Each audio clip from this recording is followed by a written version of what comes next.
Yo, what's going on, y'all? This is Marcus Rosa, a.k.a. MAZUMA TV. Back at y'all with some more boxing talk, man. I hope everybody's having a blessed, beautiful, positive, productive night. I hope you had a great weekend overall, man. I'm back at y'all with some more boxing talk. We're going to be speaking about Gervonta Davis lashing out on MAZUMA TV, on social media.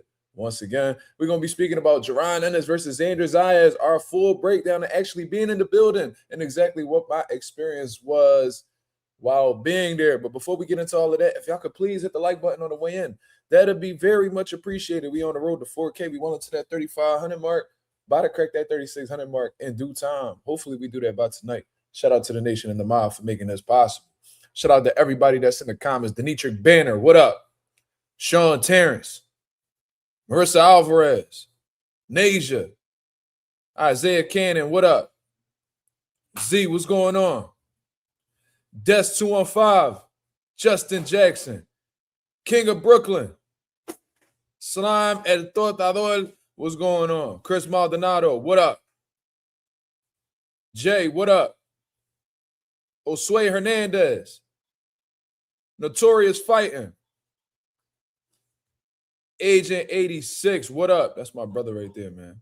Asing, Ghost 787, man. We got a bunch of people in the building already, man. I appreciate you guys tuning in, tapping in, man. I had a great time last night. Bro, go ahead, man. Go to the room. Go to the room. You're too loud. Go to the room, please. Don't get me upset. I don't want to raise my voice in this motherfucker, bro. That's all I ask. What's going on? What's going on? What you want? What you want? What's going on? What's going on? E Holla, what up? Man, I had a great time last night, man. It was a great night of boxing, just overall, man. I can't wait to speak on all of this with y'all. As a matter of fact, I'm going to get right to it since we got a few people in the building already, man. The Barclays, June 27th, Brooklyn, New York, man. I knew as soon as they put the tickets on sale that I was going to go. There was no way that I was going to miss out on this fight. This is a fight that I was very excited to see get made. And I made it happen, man. I went on the pre-sale, got my ticket, and I was just so excited for what was ahead of me. Something just told me that this was an event that I had to go to. You know what I'm saying? And, bro, I was not disappointed. You know, there's been events that I've been to that I felt underwhelmed. You know, there was events that I went to that didn't really live up to my expectations, but I cannot say that about this one right here. This was a very unique memory of mine. This was a very unique situation. Just everything seemed to fall into place beautifully from my experience going to Brooklyn, you know what I mean, meeting up with some of the members of the nation, you feel what I'm saying, and having some great action-packed fights throughout the entire card. In my opinion, that really wasn't a fight that was born. You know what I'm saying? From Q Williams to from him being the beginning bout and him getting his victory all the way to the main event, man, I was very, very, intrigued in each and every fight that was happening. You know what I'm saying? Also, I also want to throw in there, shout out to Rayo Venezuela. I seen that he was able to avenge his loss against Edwin De Los Santos, got a beautiful second round knockout, pretty much put Edwin De Los Santos out cold with a right hook. You know what I mean? Definitely lost his senses. You know, he didn't really have his he definitely didn't have his bearings. You know what I'm saying? I didn't get to see the first round, so I caught it right on time. But from what I had heard previously, Edwin De Los Santos got hurt in the first round. And he started off well until he got clipped. So, I kind of figured that Rayo was going to come out victorious just because I was concerned about the long layoff with Edwin De Los Santos, along with him having, some injuries that kept him on the sidelines and stuff like that. So I felt like Rayo had the upper hand because, since Edwin De Los Santos has been gone, Rayo, regardless of whether Rayo won or lost, he was building up experience, staying active. And one thing about Rayo, man, he got some mental fortitude to him. He was able to, get through the tough times, losing to Gary Antoine Russell, getting a robbery, being robbed against Chris Colbert, in my opinion, getting knocked out. And I guess Edwin De Los Santos early on in his career, since then he was able to bounce back, become world champion after defeating Isaac Cruz. So Rayo's building a nice little resume. Chris Colbert, Isaac Cruz, and Edwin De Los Santos now, man. So, shout out to Rayo. You know what I mean? He's avenged 2 out of the 3 losses in his career. And there's a lot to respect about that. You know what I'm saying? But anyways, man, let's speak about my experience out in Brooklyn, man. We took the drive out there. You know what I mean? My boy Derek, the Maestro Moore, went ahead. He picked me up. We slid over to my pop crib because he lives a little bit closer to New York than we do. So we met up with my pop, man, and it was smooth sailing. It was a pretty easy drive, to be honest with you. My dad is from Coney Island, which is, you know, pretty much South Brooklyn.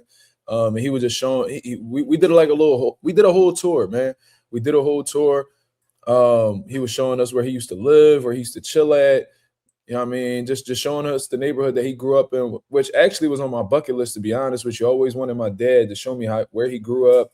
You know, he showed me the hospital that he was born in. It was a great experience, man. It was dope just to see my dad, you know, rewind back on some memories and, you know, show me how he came up. You know what I mean? My father is a very important person to me in my life.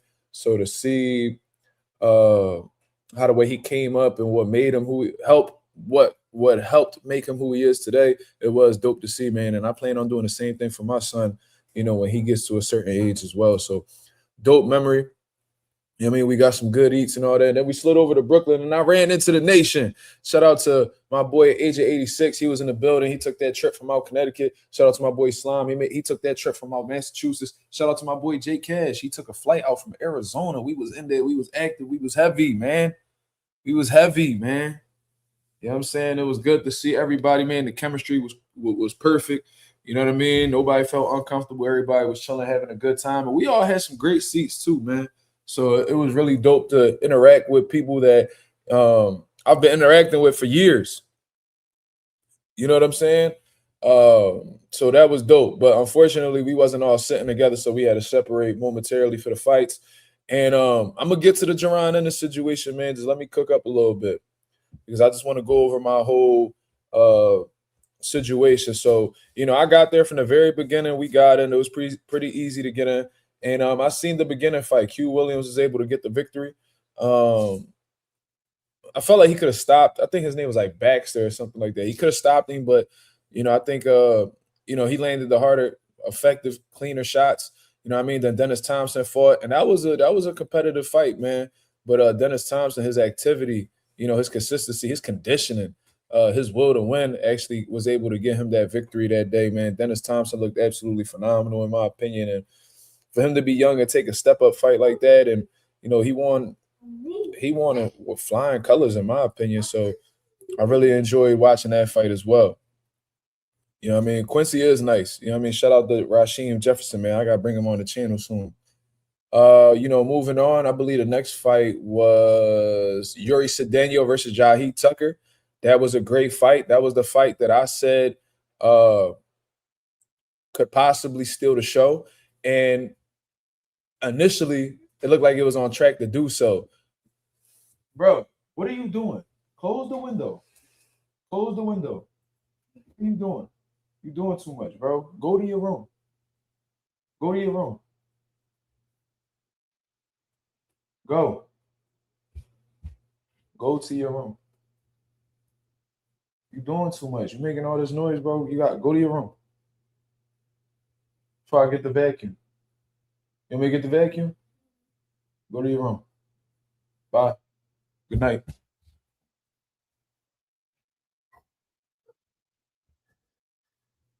He could cry all he want.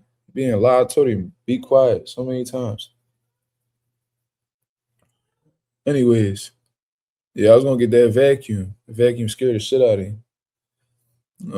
And I try not to be rude, but like, bro, if I'm telling you something over and over again, come on, bro. But I'm missing Juanita. Man, there ain't nothing much to say about Juanita, man. Yo, I had a couple homies. Yo, shout out to the homies, man. I ain't know them, but they were sitting beside me, and I don't know if I doubt they recognized me because I ain't nobody. But they kept asking me questions. Yo, what you think about what you think about this kid? Oh, what you think? And one of them was like a hardcore boxer fan, I could tell. But the other one, he was a little bit, you know what I mean? Like he just be coming to fights just because type shit. He was like, what you know about Juanita Lopez? I said, man, he got a hell of a left hand.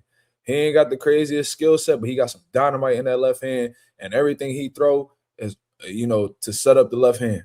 That's what I told him. So Juanita came out there And I said, and he was like, damn, man, like he got a lot of people cheering for him, blah, blah, blah. I said, well, his dad was a world champion. For real? I'm like, yeah, Juan Lopez, I think he was like a 2-time world champion or whatever the case is. I mean, like he'd been around. So, whenever you're the son of a former world champion, you usually get a lot of attention. You get a lot of momentum behind you, especially beginning of your career, because they think you're the next up. You know what I mean? And Puerto Rican fans are loyal. So, and they follow guys. You know what I'm saying? So Juanita, you could tell he threw that left hand a few times. He wasn't able to make the mark. He threw away a right hook. He threw a left hand right down the pipe, hit dude square on the chin. Once he went down, just by how the way his body language looked, I knew that he wasn't going to beat the count.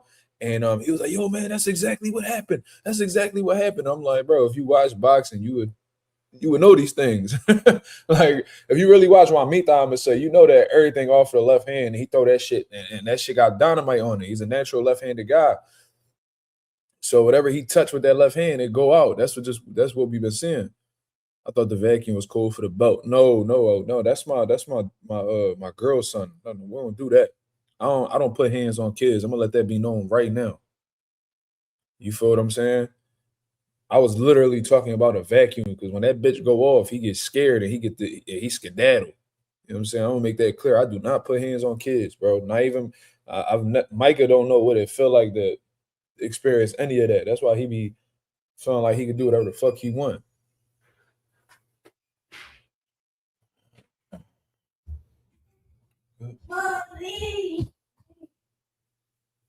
Anyways, it was a great experience overall, though. Let me say this real quick. I'm sorry, I'm a little distracted. But Juanita put ball out with the left hand. So then, as we continue, then it was Jahi Tucker versus Yuri Cedeno, I believe. And it was, I don't know what Jahi was on. I think he just wanted to get his respect from the very beginning. He let off a crazy combination, snap Yuri head back. You know what I'm saying? But in my opinion, man, Jahi did his thing. There was some people around me that felt like Jahi got robbed. Jahi got a gift, or Yuri Cedeno got robbed. I didn't think that was the case at all, man. I thought Jahi did he had a great boxing performance, man. He outboxed the shit out of Yuri Cedeno. Yuri Cedeno refused to move his head, take his head off of the line. He kept getting hit with jabs, couldn't defend the jab whatsoever. Jahi did whatever he wanted to do in that ring. You feel what I'm saying? Whenever he felt like moving, he was frustrating Yuri with the movement. He was pot shotting him. He was turning him.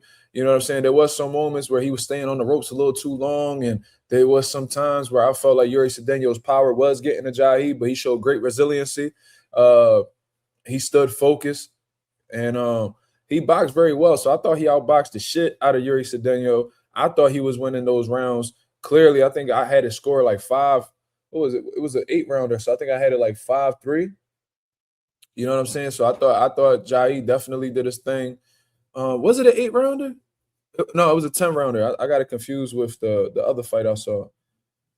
I just know that I gave Cedeno 3 rounds. That's what I remember. I gave him 3 rounds. So I thought Jahi boxed beautifully. He got another good win on his resume. You got Truck. You got Lorenzo Simpson on your resume now. You got Yuri Cedeno on your resume, and Yuri Cedeno was 16-0 with 14 knockouts.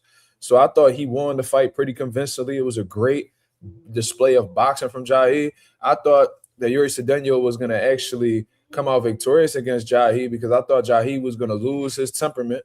You know what I mean? I thought he was going to attempt to, bang with Cedeno and try to make it an all-out brawl, but he actually showed some maturity in there.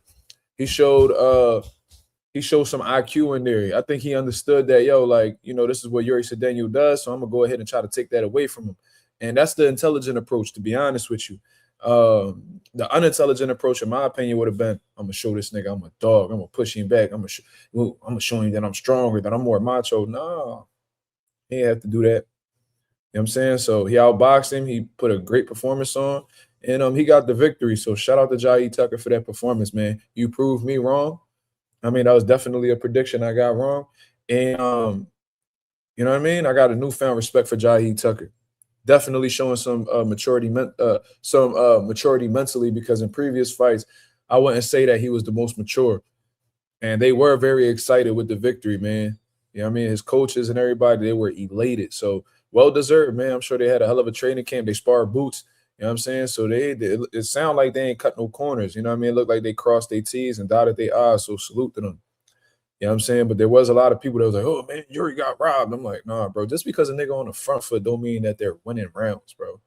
It's more like scoring criteria, ring generalship is one of them. You can't say Jahi didn't dominate the ring generalship.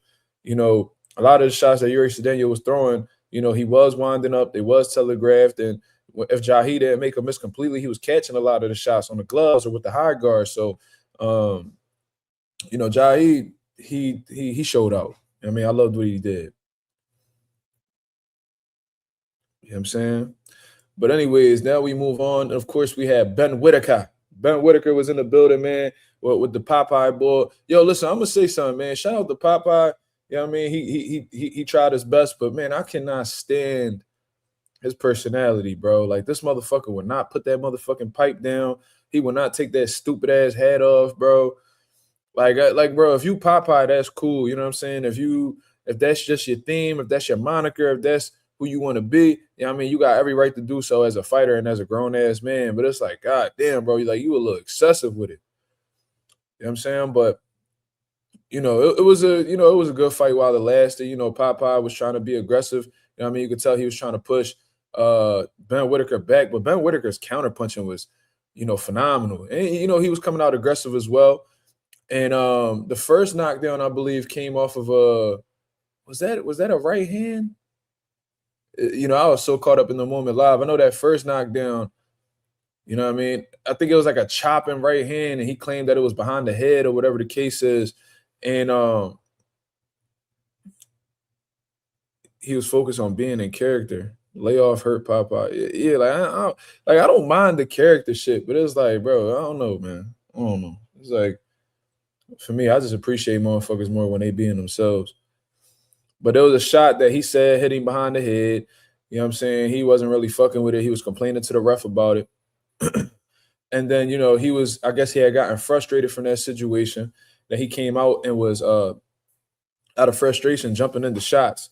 You know what I mean? Leaping into left hooks and shit like that. And I guess Ben Whitaker was seeing the little tendencies and the patterns that he was using. So Ben Whitaker actually ran him into a nasty check hook, man. That was a nasty shot. You could tell Popeye was hurt from that check hook. And he didn't respond well. Like when he got up, he fell up against the ropes. His legs wasn't all the way there. And I guess the referee saved Popeye from himself. I guess that could be looked at as a premature stoppage, to be honest with you. But to be real, I think if the referee would have let it go, I think Ben would have unloaded on some lethal punches that probably would have put Popeye in a real fucked up situation. So I do think that the referee saw how dark it was getting. So to prevent him from, receiving the worst type of treatment, he went ahead and he pulled the plug because, Popeye was in a bad situation.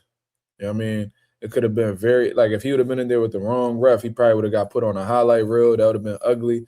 And how the way Ben was punching, you could tell he got a little bit of pop to him and some speed as well. He got some good accuracy too. So, you know what I mean? When you got them type of qualities and you got somebody and you got that fish on the line, man, shit could really get ugly in this motherfucker, man. Let me see what the people saying. Ben Whitaker ready for triple B's. Are you talking about who we talking about? You talking about Benavidez? Bivol, Better Beef, Benavidez? When you listen to Ben Whitaker and them talk, they letting it be known that they're not ready. Because when I saw that, I seen this interview from Ben Whitaker. He said, we're almost ready for David Benavidez. You feel what I'm saying? That's what I hear. If you tell me that you're almost ready for a fight, that means as of right now, you're not ready. So you just got to take them for their word. He's still in the growing developmental process. You know what I'm saying? He feels like he has to go through a few more things before he's ready for that, type of challenge. Ben Whitaker, in the meantime, I think he got like the WBC silver light heavyweight title of the world. So that's going to move him up the sanctioning body and shit like that. And eventually, if the WBC, feels like it, because, they seem to mandate fights whenever they feel like it. Ben Whitaker may possibly be David Benavidez mandatory. Who knows? But I see Josue said Ben versus Morrell. I wouldn't be surprised if Ben Whitaker was to take that challenge against David Morrell, considering how Morrell got stopped in his last fight. But he's in the growing stages right now. That's what it looks like to me. Trick said Najee or IT versus Ben Whitaker. Those are both tough fights for Ben Whitaker, in my opinion. I seen Atif was actually in the building. He was spectating. He was checking out the fights. I seen him recording and all types of shit. I wasn't too far away from where he was sitting at. So he definitely got his eye on Ben Whitaker. I don't know if Ben noticed it, but he definitely got some people spectating and waiting for our opportunity. That's what it looks like to me. Dua, what's going on, brother?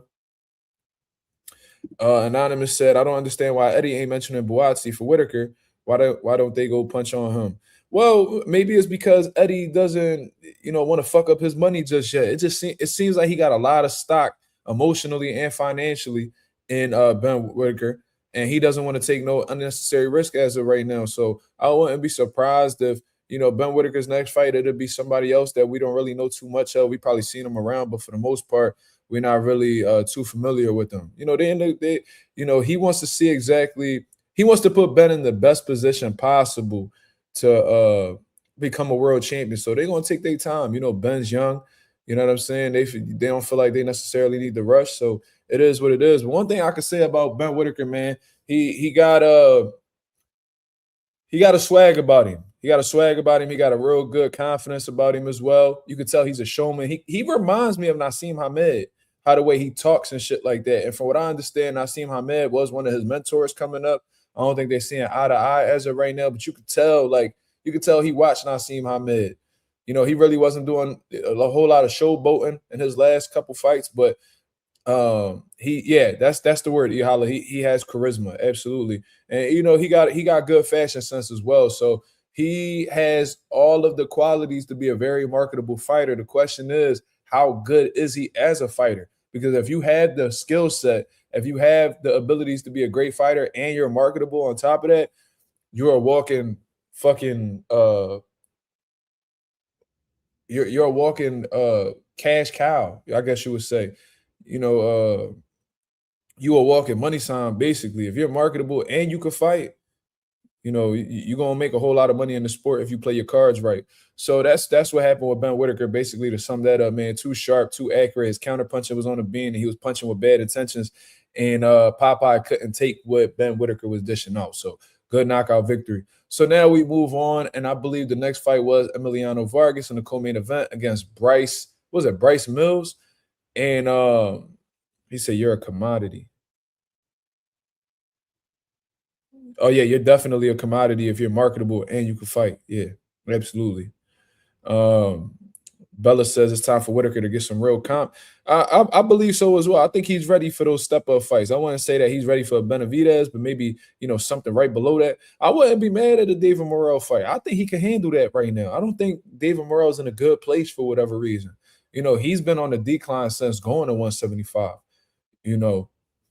That's just how I see it. His first fight was against Hot Rod. That really wasn't an impressive performance. He fought David Benavidez. He lost. Then he went and he fought Katiev. A lot of people thought he lost that fight, but they gave him a gift, in my opinion. Then he went ahead and he fought, I forgot the UK brother's name, but he went ahead and he got stopped by him, basically knocked out on his feet.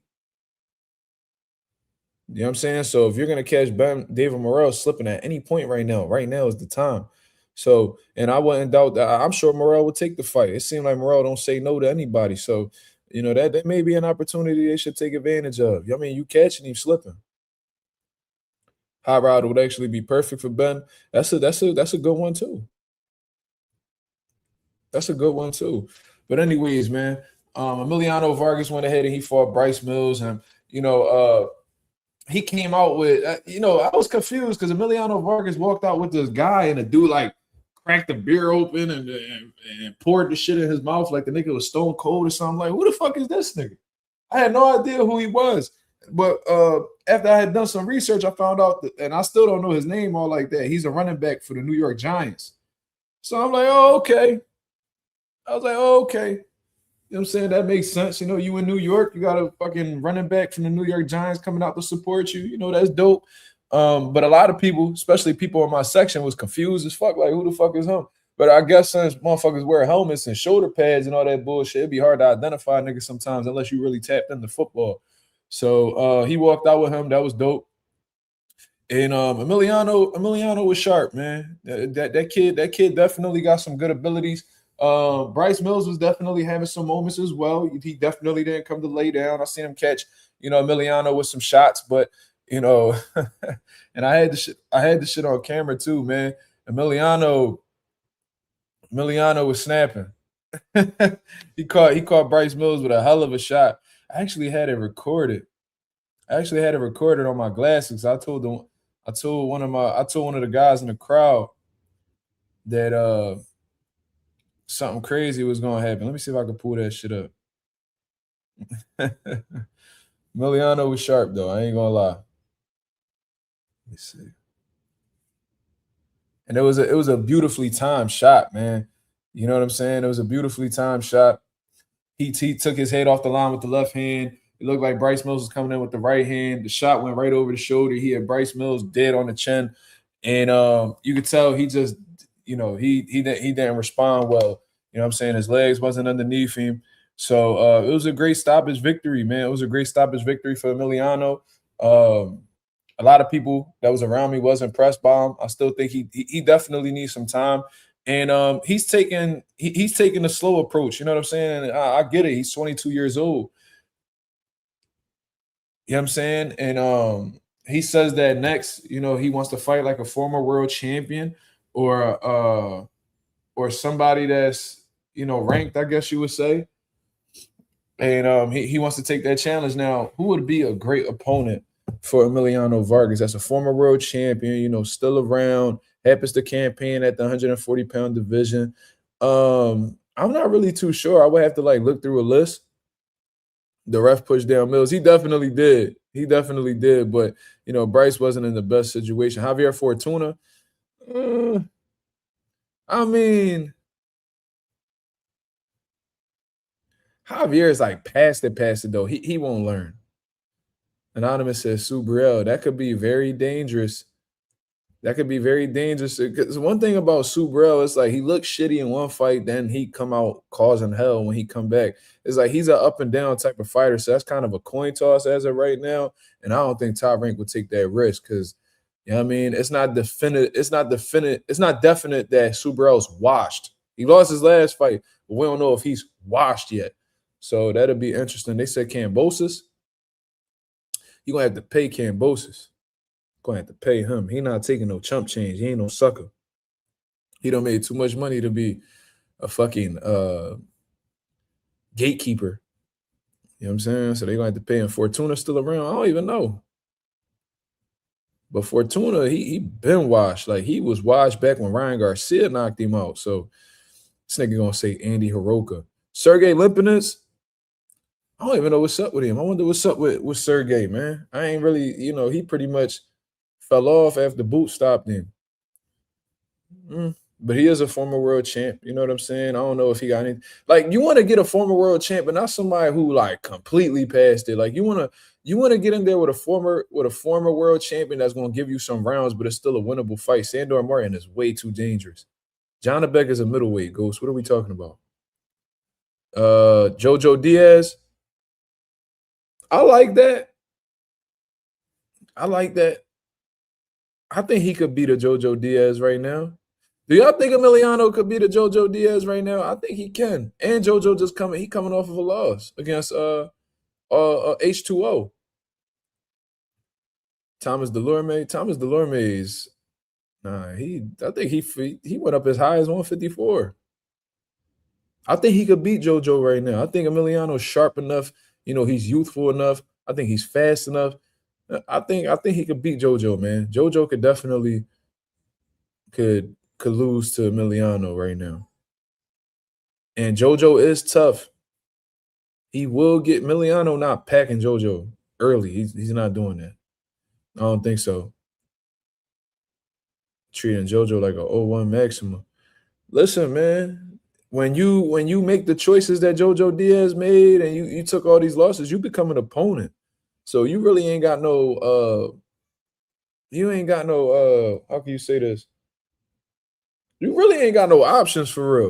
You know what I'm saying? If you want to get yourself back in the mix, you know what I'm saying? You have to fight these other guys and hope that you beat them so you could climb right back up to the top. If not, you know what I mean? You'll continue to be an opponent. Then you become a gatekeeper. Then you end up becoming a journeyman. So, you know what I'm saying? JoJo Diaz at this point in time, he's a gatekeeper. He's a gatekeeper. Pitbull with Chen Vargas. I don't know about that. I'm not big on Pitbull, man. Like, I don't know if y'all haven't noticed. I'm not really big on Pitbull. I'm saying I think he punch hard, you know what I'm saying? Explosive and all that. But like I think he's very straight up and down, man. I think once you take away his hooks or like you stay away from his power, you just turn him. I think he's useless. Can't make any adjustments. He's one-dimensional as fuck.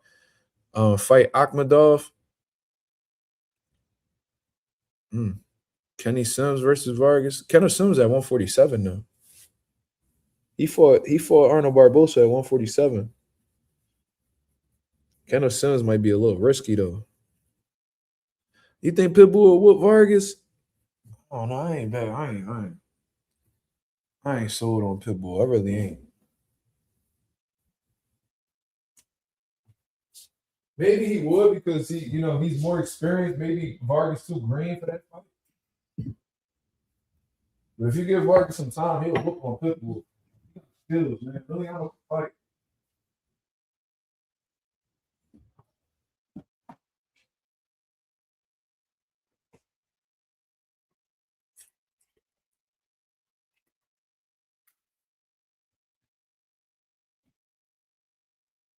So, anyways, man, let's get to what y'all here for, man. Let's get to what we're here for. Now we're gonna speak about Tank punk ass DMing me on Twitter, threatening me, thinking I'm some type of hoe. Yeah, Gervonta Davis went on Twitter today. He responded to one of my tweets. And he threatened me, talking about he'll have niggas pull up to my crib. Yo, Tank, I'm gonna tell you this shit right now because you're probably doing your research on me and shit like that. I wish you would, nigga.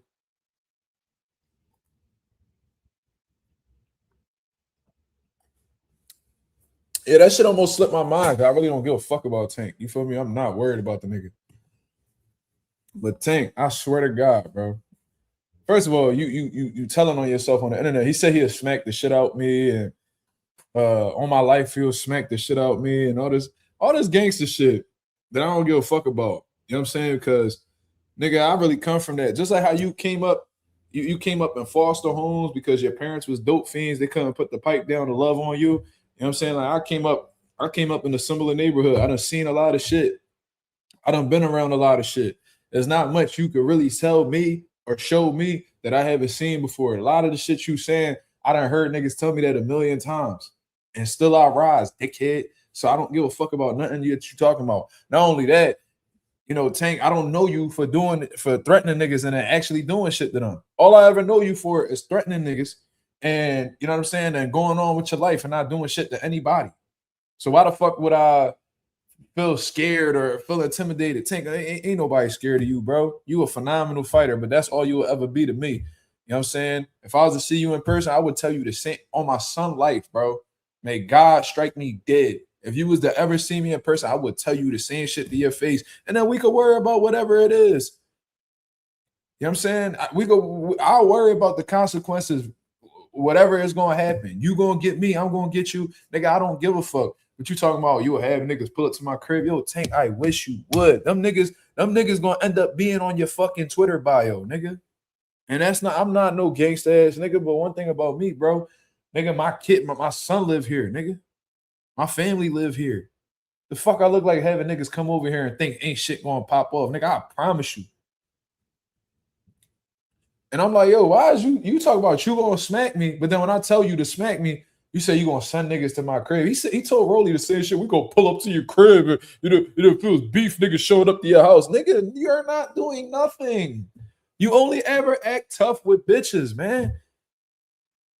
I got him. You see the mustache automatically. You know what I mean? Your hands fall right in your pockets. But if a nigga had a ponytail or whatever, you be clenching your fist right now. You're a hoe, nigga. You don't scare nobody with that tough shit you talking about, nigga. I don't know what the fuck he thought. I don't know what the fuck he thought that I was gonna say. Like, oh, I'm sorry, Tank. Oh, I'm sorry, Tank. Oh, I won't speak on you again. Hold on. Oh, look, Tank responded to me. I showed a nigga of him. I seen a video of this nigga getting clipped. Look, when he was a young boy, doing the same shit he did. Doing the same shit he did with Lamont Roach. He get hit with some hot shit, and then he looking for a way out. Look at him. Since you was a kid, look, boop. Oh. Look at you. You mad. Boop. Hey, there you go, Tank. Yeah, do the cat daddy, dickhead. So I sent this to him, and I said, bro, I swear to God, I ain't got nothing to lie about. Me and Tank been going at it under DMs. You know what I'm saying? Look, that's him right there. He talking all that gangster shit. You a bitch. Fuck you following me for. I said, because your faggot ass entertain me. Yo, he was mad as shit. He said, I'll put it on your life. I'll smack the dog shit out of you. Okay, sounds really good. It sounds really good. I said, let's do it then. You talk too much, nigga. Put it on your life and watch you be fighting for it.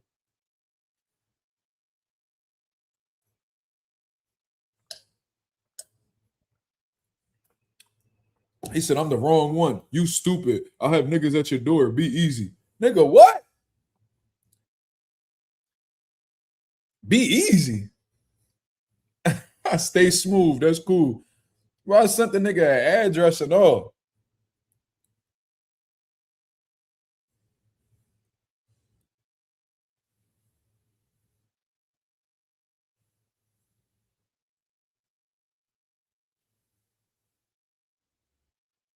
Hold on.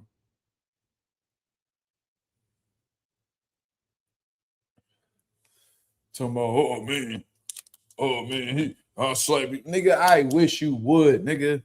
How many niggas he said he was gonna slap and he actually slapped? Nigga, you should have slapped Tevin Farmer when he ran up on you, nigga. You ain't do that. Nigga just threatened Devin Haney the other day, man. I swear, man, I had your face fucked up. Did he do anything? No. Oh, we can link right now. Did he link with him? No.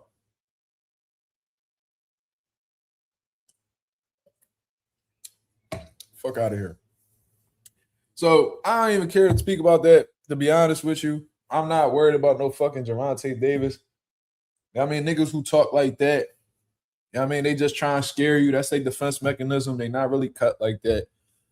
You know what I'm saying? We only ever see Tank get active in the ring. I'm not seeing Tank in no fucking boxing ring. I sent the nigga my address. I'm not hard to find. Anybody who knows me know I'm not hard to find. I was just in Brooklyn yesterday. Seen a whole bunch of people. You know what I'm saying? And no, I can't call him. His privacy set up where you can't call him. You think a million niggas probably try to call him. I'm saying, but niggas ain't worried. I ain't worried about Tank, bro. I really ain't. He said, now, I'll smack the dog shit out of you or have something right after. I don't even know what the fuck that mean. Like, nigga, whatever the fuck that mean.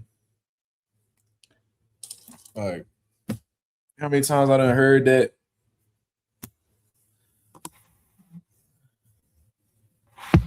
Niggas ain't going for that, bro.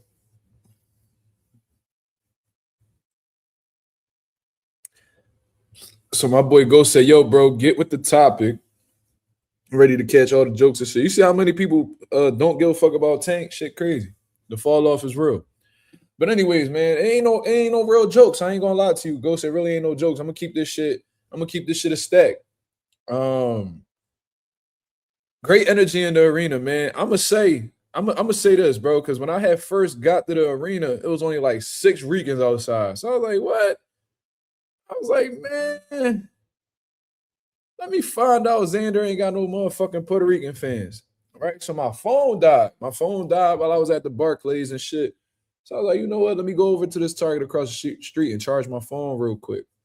So I was at the Target for probably like 20, 30 minutes. I charged my phone up to a certain percentage and I stepped back out. Bro, On God, when the fuck I came out that Target, bro, the whole strip had PR flags and all different type of Ricans. Ricans from the island, you know what I mean? Ricans from I heard I was running into some Rican niggas from Ohio. You know, there's a lot of Philly Ricans there as well that I recognize, bro. They was from all over the place.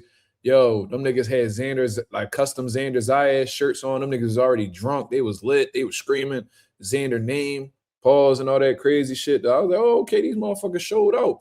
But one thing about the black fight fan, man, y'all showed up too. I ain't gonna lie to you, man. That shit was like dead even. I'm not gonna cap. That shit was like dead even. Like it was like just as many black fight fans as there was Puerto Ricans. Maybe slightly more Puerto Ricans. But that shit was probably like 55, 45, like Ricans. Probably, bro, I'm trying to tell you, it probably was even closer than that. I ain't gonna lie. But they was definitely in the building. They definitely was more louder. They definitely had crazier energy than us. And it was a great time, man. Like the section that I was sitting in had Rican fans and the black fight fan. You know what I'm saying? And the black fight fans, I'm gonna say. And we had a great time. Nobody was getting disrespectful. You know, after the fight was over, nobody got confrontational, none of that. So, man, it was a long wait, though. I ain't gonna lie to you. It was a long wait, man.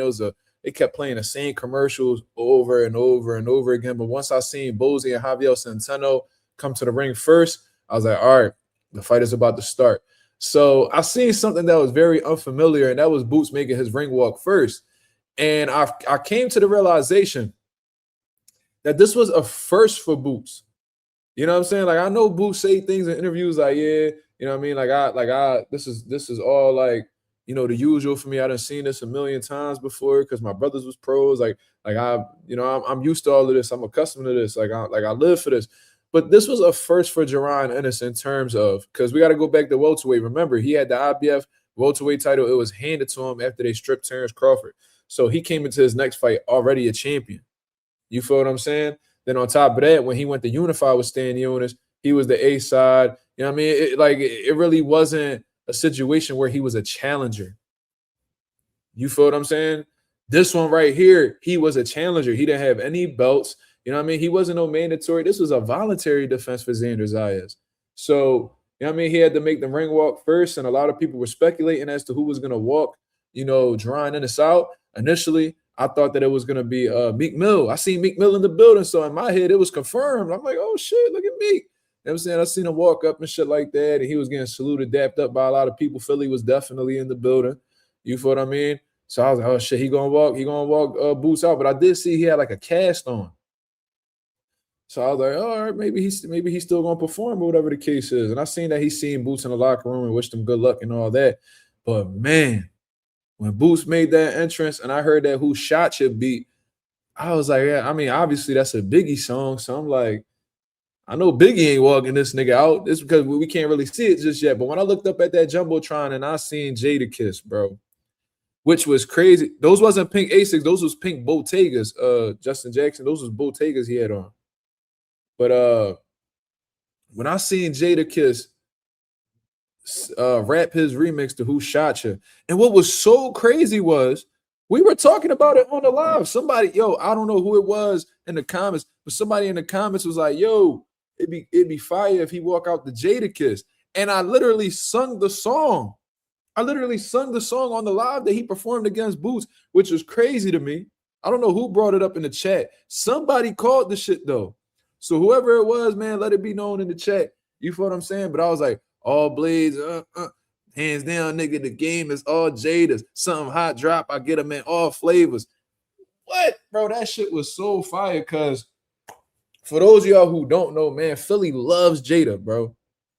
Jadakiss been one of the ones for Philly for a long time. That's like every OG favorite rapper.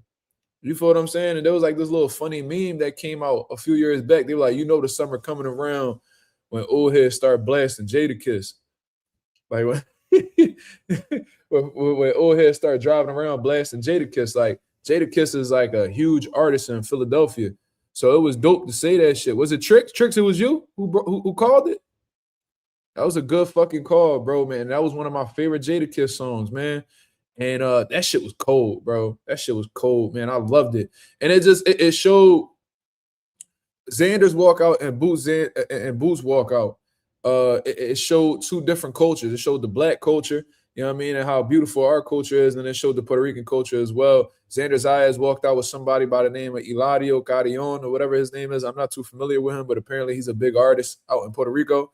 So they both had their own walkouts, man. The fucking Puerto Rico fans was lit.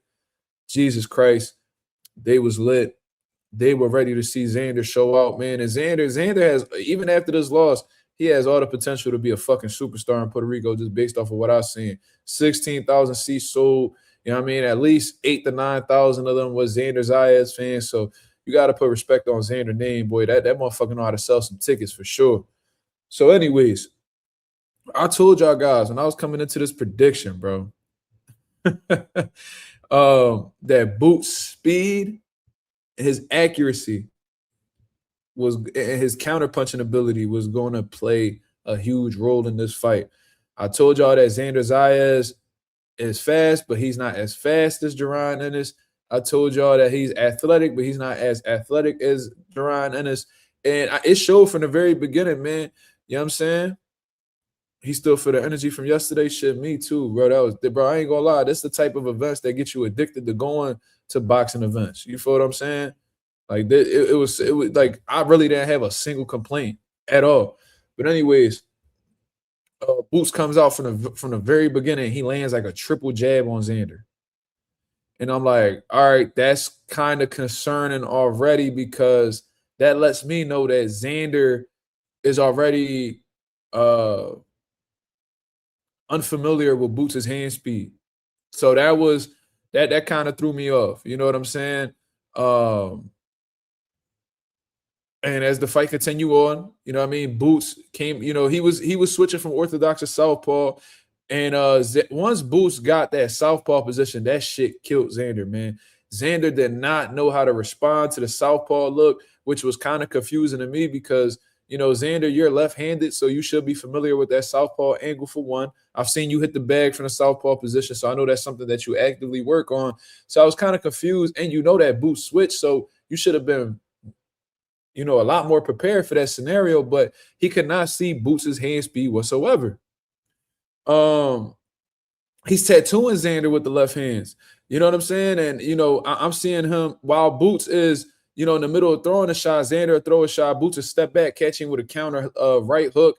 And it was just looking bad. And Boots hits him with a left hand. It seems to rock Xander momentarily, and he put Xander down.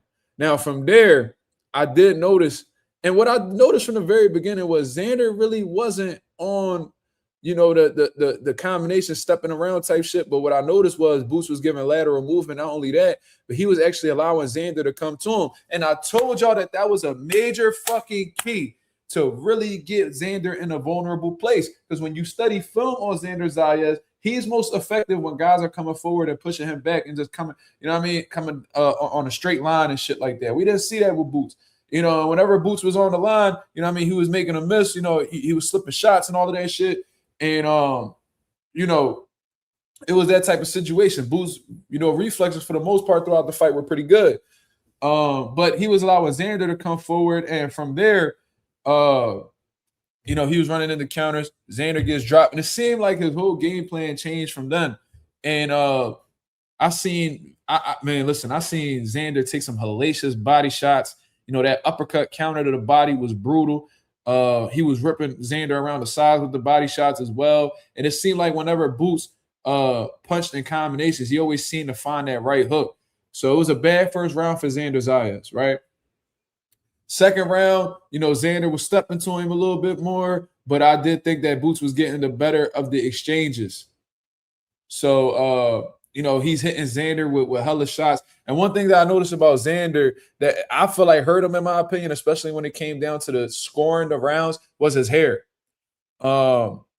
His hair, you know, he has long hair and he has that hair that moves. You know what I'm saying? Because if you hit me, my hair is not going to move. I got a different type of hair texture.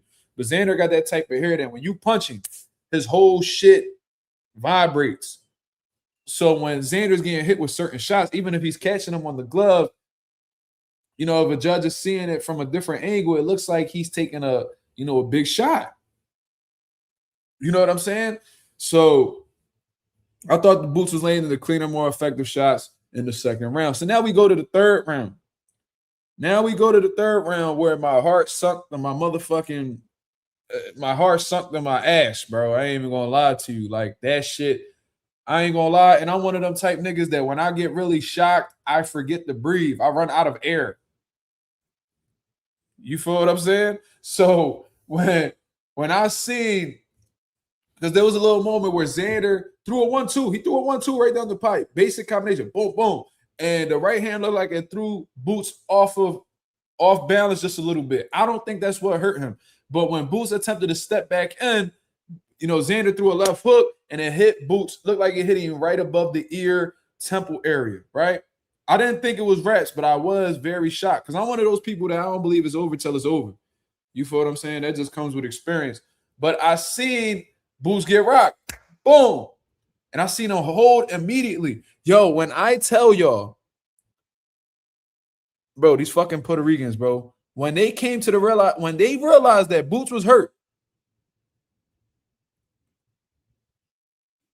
he definitely lost his legs off that first knockdown, Anonymous. Yes, he did. But I'm gonna tell y'all this shit, bro. When the Puerto Ricans realized that Xander had Boots hurt, and then there was a moment where Boots got hit with a straight right hand from Xander. It was great leverage on the shot. It was just a good shot. When Boots' head snapped back and looked at the motherfucking bright lights, bro, the fucking Puerto Ricans, bro, they were so fucking loud. For anybody that was in that building, bro, the Puerto Ricans was so loud, it felt like the fucking building was going to collapse, bro. My section was literally shaking. The floor underneath me was shaking. And I'm looking around like, bro, what the fuck is going on? I was getting nervous. Like, yo, this motherfucking building about to collapse out this bitch. They got insurance on this motherfucker. Bro, I couldn't believe what was going on, but I was just like, bro, it felt like I was dreaming. I was in such a shock. Nigga, I thought I was dreaming. I said, bro, there's no way that this is the actual fight. I still got to get up in the morning to take the trip over to Brooklyn. For a moment in time, that's what I was thinking. The bell rings. I realized that I have no oxygen in my system. Nigga, I was like this. Hold on. You see this shit? This is the chair that was in front of me. Nigga, when the bell rung, I was like this. I look like that old head, you know, that old lady that was working at Popeyes. You know, when they was selling the chicken sandwiches and she was all hunched over, exhausted. Nigga, that was me. I was like, bro, I needed that motherfucking brown paper bag to get that air pumping through my system again. I was like, ain't no fucking way that this shit going on right now. I was like, yo. I was like, bro, there's no way. I said, this can't be happening. And then the nigga next to me, bro, was looking at me like, I was like, don't do that. Don't do that, nigga. You said you was rooting for Boots. Don't do that. Don't do that, nigga. So anyways, but what I noticed, even when Boots was rocked, buzzed, whatever you want to call it, I'm not going to say he was full out hurt because at the end of the day, he was actually still defensively responsible. You know what I mean? You've seen the shit he did with the even after getting rocked, he was rolling the shots with his shoulders. You know what I mean? I seen him slip, go underneath a shot, you know, and he stood composed. He actually stood composed. What I meant to say. If I said Xander, my apologies. But Boots still had, even though he had gotten buzzed with a shot, he still was composed. Like, and you got to give Boots credit for that. Like you couldn't really like if he didn't buckle or whatever the case is, you would have never known he was bothered by the shots. You know what I'm saying? He rolling the shots off with the shoulders. He's going underneath the punches, and he's still throwing hellacious body shots. He still got power on his punches. Oh, my fault. I didn't mean to say Bud. We're going to get into Bud, though. Pause. We're going to speak on that. But, you know, he was ripping the shots, man. He still was landing some good shots on Xander, and it looked like he even hurt Xander at the end of that round with a body shot, or at least the body shot got his attention, then the bell rang. So I'm like, all right, man. You know what I'm saying? He got through that round. It's cool. So then the fourth round came about. You know what I'm saying? And, you know, they was going back and forth. Xander was getting some shots off. Boots was getting some shots off, but Boots' shots looked cleaner. They're like they had more effect. They looked more devastating. So I actually gave the fourth round to Boots as well. You know what I mean? Not really much in detail to really go over that.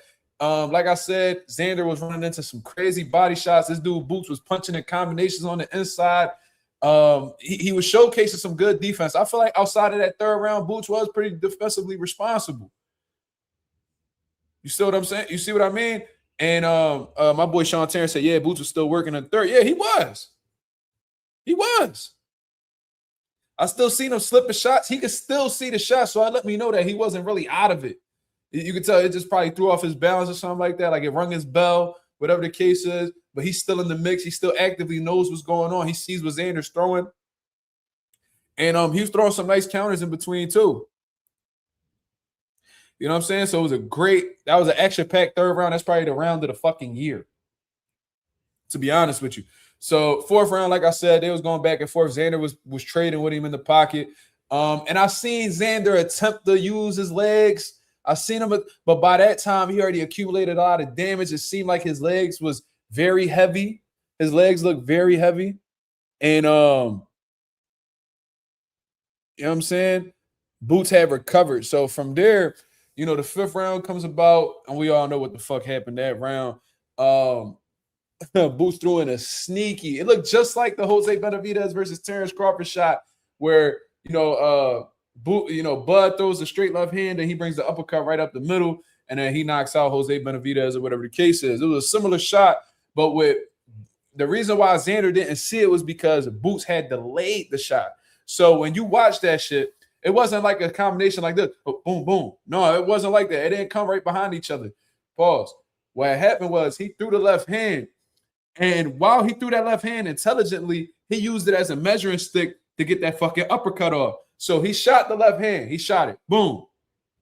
I don't really remember whether it landed or not, but it definitely got in Xander's range. He shot the left hand, but he kept it out there to see how far Xander was. Now, Xander was about to open up because he's like, oh, shit.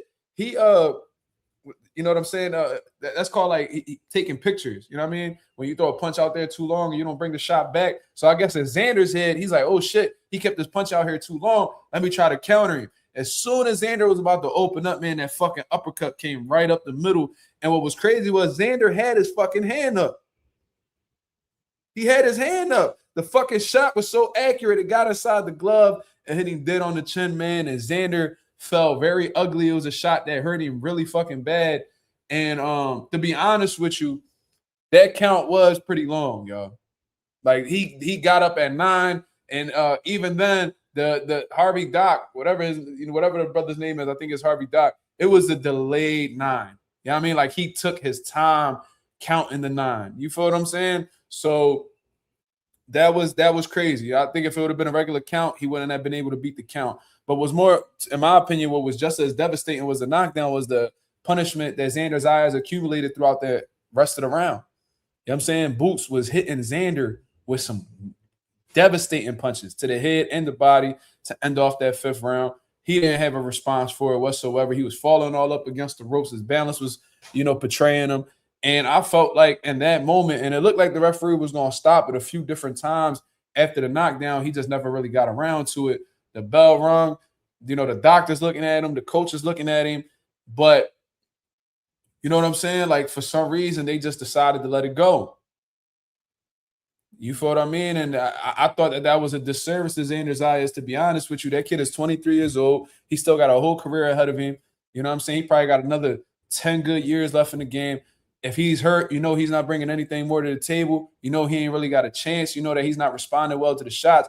Why would you proceed to let him take more punishment? You feel what I'm saying? I really felt like, to be honest with you, they should have stopped it in that fifth round. But, you know what I mean? Xander gets checked by the doctor. The doctor feels like it's okay. The referee feels like it's okay. It is what it is. They let Xander out for the sixth round against Jaron Ennis. Now, what I noticed was Boots took the sixth round off. Now, why he took the sixth round off doesn't necessarily mean that he was fatigued, tired, or nothing like that. But maybe Boots was thinking, yo, I threw a lot of fucking punches in these 5 rounds that I just had.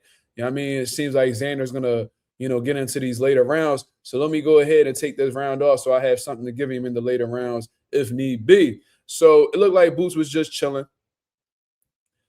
You know what I'm saying? It looked like Boots was chilling. He was definitely still in control of the round. He still was landing the better punches and shit like that. But he really wasn't going all out. You know what I mean? He ain't let the whole clip go in the 6th round. So around that, Boots definitely won. You know, Xander was trying his best to try to get his legs back together, but he just wasn't able to fully recover since the 1st round, in my opinion. I mean, even in the 3rd round where he hurt Boots, you know, he still was going through some hell to get to that point. So and Xander admitted it in the post-fight interview. He was like, yo, like after the 1st round, you know, I lost my leg, so I couldn't really move all like that. So, you know, Xander said it, not me. So he definitely took that 6th round up, but he still remained in control. He landed the harder, cleaner, more effective shots. You know, he was dictating the pace of the fight and all of that. So it was a clear Boots round for me. Now the 7th round comes around. You know what I'm saying? And it seemed like everything was just going well, but then Boots proceeded to, you know, let off a barrage of punches, and Xander just couldn't take it anymore, man. He got beaten to submission, to be honest with you. I don't want to come across disrespectful when I say this. I really don't, because, you know, the whole lead up to this fight, I've been giving Xander a lot of praise, a lot of respect for taking the fight. And, yo, best believe, yo, Xander's a motherfucking gangster, bro. That nigga took some big shots, man. You know, he tried to fight through it. He did everything he could with what he had.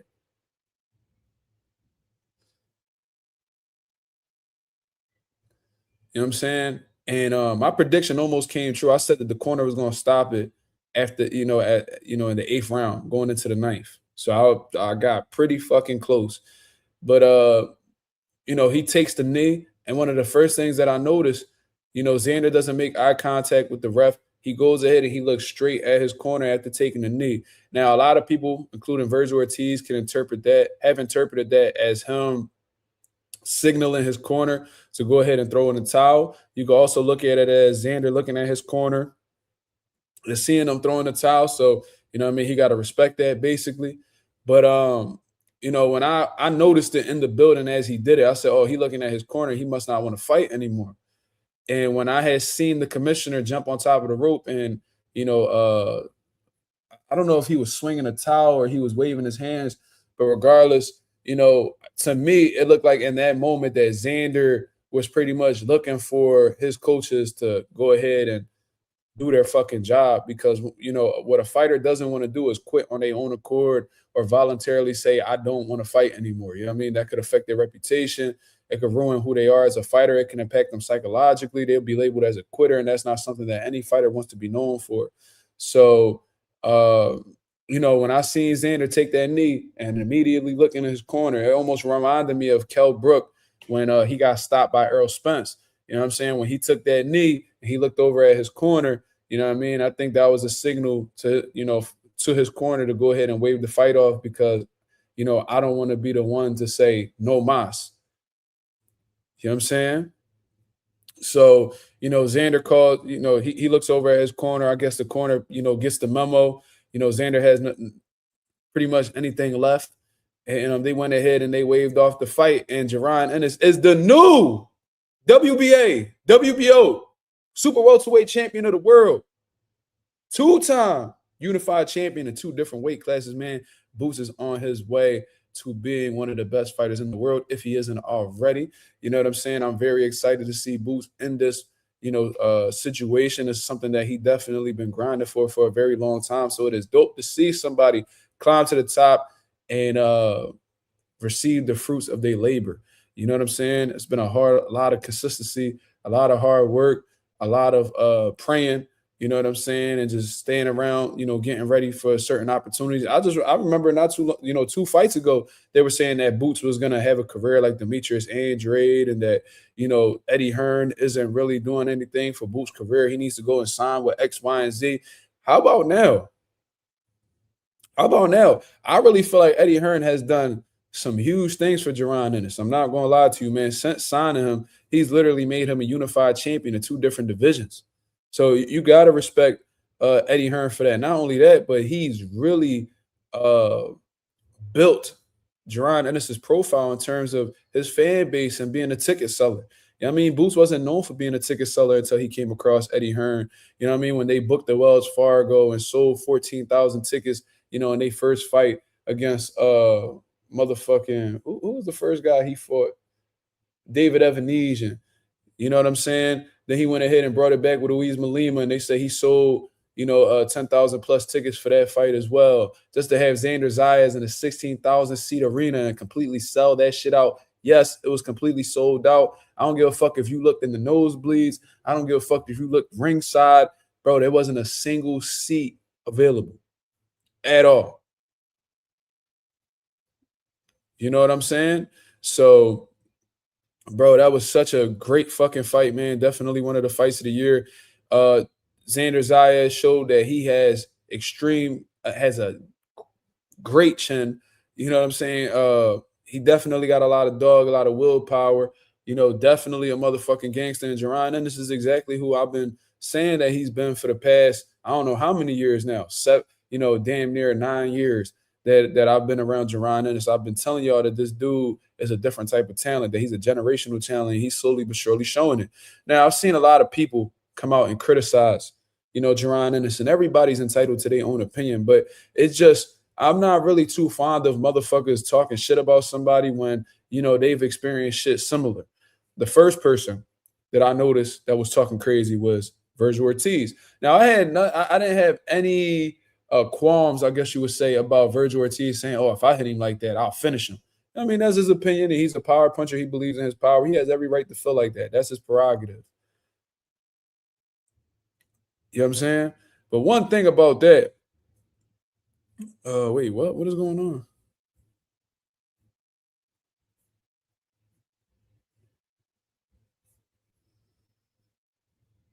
And Virgil was also saying how, Xander quit and all of that shit.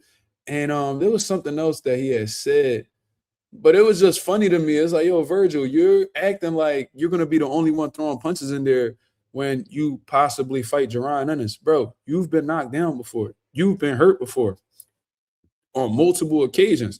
So, and a lot of people felt like you got a gift against somebody who was nowhere near Jaron Ennis's level and Serhii Boachuk. So for you to be speaking on Jaron Ennis acting like, he's a chinny individual when you've actually been the one to get knocked down, you've been visibly hurt, in previous fights against lesser competition. Who the fuck are you to even suggest that this is just going to be like a one-way thing where you just hit Jaron Ennis and hurt him? Like, bro, it's not going to be that simple. Terrence Crawford, another person that I noticed. 60 no assist said, Mazuma, you not a bigger Tank hater than me. I don't hate Tank, though. I just think that he a goofy-ass nigga. It's a difference. Ain't nothing to really hate on Tank for. He ain't nobody for me to hate him. He don't impact my life in any way. You know what I mean? He ain't fucking with my money. He ain't fucking with my family. I don't got nothing against Gervonta Davis. One thing about me is that if I see another ass nigga, I'm going to call him another ass nigga. That's just me. And if anybody feel a way about it, you know what I mean? You entitled to do whatever you want with that. You know what I'm saying? So it ain't really that big of a deal for me. I'm not really worried about it. I got you, Slime. So, man, I see Terrence Crawford saying, oh, you know what I mean? You see what I mean now. It's some shit like that. He was throwing shade Boots' way, but then I see him get on the Sean Porter podcast and was saying that this is Boots' era and, he'll never fight him. He's happily retired. I just don't understand the mixed signals with Terrence Crawford. You know what I'm saying? It's like you talking like you bigging the nigga up. Apparently, when y'all was at the Ring Magazine Awards, you was chopping it up with Boots and trying to laugh with him and converse with him and socialize with him. Then you on FaceTime talking about you'll slap niggas and don't nobody ever try you. And then you making little subtle remarks towards Boots because he got hit with a clean shot. It's like, bud, we seen you get hurt against a little ass Yorkers Gamboa. We seen you get hurt by Mean Machine and hold that nigga knee while your knees touch the canvas. Like, we seen this shit happen. So I just don't be understanding why niggas be acting like when somebody has a negative moment in the ring, that it just, it's just like the end of the world. Like, oh man, you can't be talking shit about him. Like, nigga, you went through a similar situation. Gervonta Davis, another one, goofy ass nigga, hating on Jaron Ennis because they had asked Jaron Ennis a question about who would win between Shakur Stevenson and Tank. And initially, he didn't want to answer it. He was giving respect to both guys, but they kept pressing the envelope. So he was like, fuck it, I'll say Shakur. And that got on Tank bad side. You know what I mean? He didn't really like The fact that he didn't really like the fact that Boots picked Shakur, so he went ahead and was throwing shade on Boots' name and was pretty much talking shit about his performance that he kept getting hit back to back. Yo, Tank, do you not remember what happened March of 2025 against Lamont Roach? And I think it was at the Barclays Center. I think Tank hating for real because Boots and Xander sold out the Barclays. You know what I mean? And he actually went ahead, faced some adversity early on in the fight, turned it around and got a nasty knockout victory to become a unified champion, something you've never done.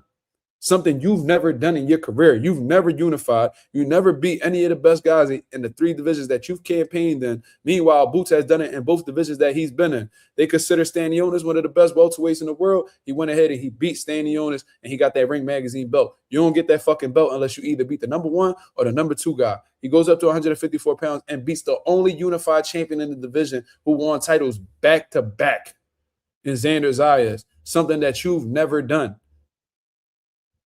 You feel what I'm saying? So when I hear Tank talking shit about Boots, it's like, nigga, the last time you fought, you over here talking about niggas getting hit back to back, bro. Lamont was hitting you clean.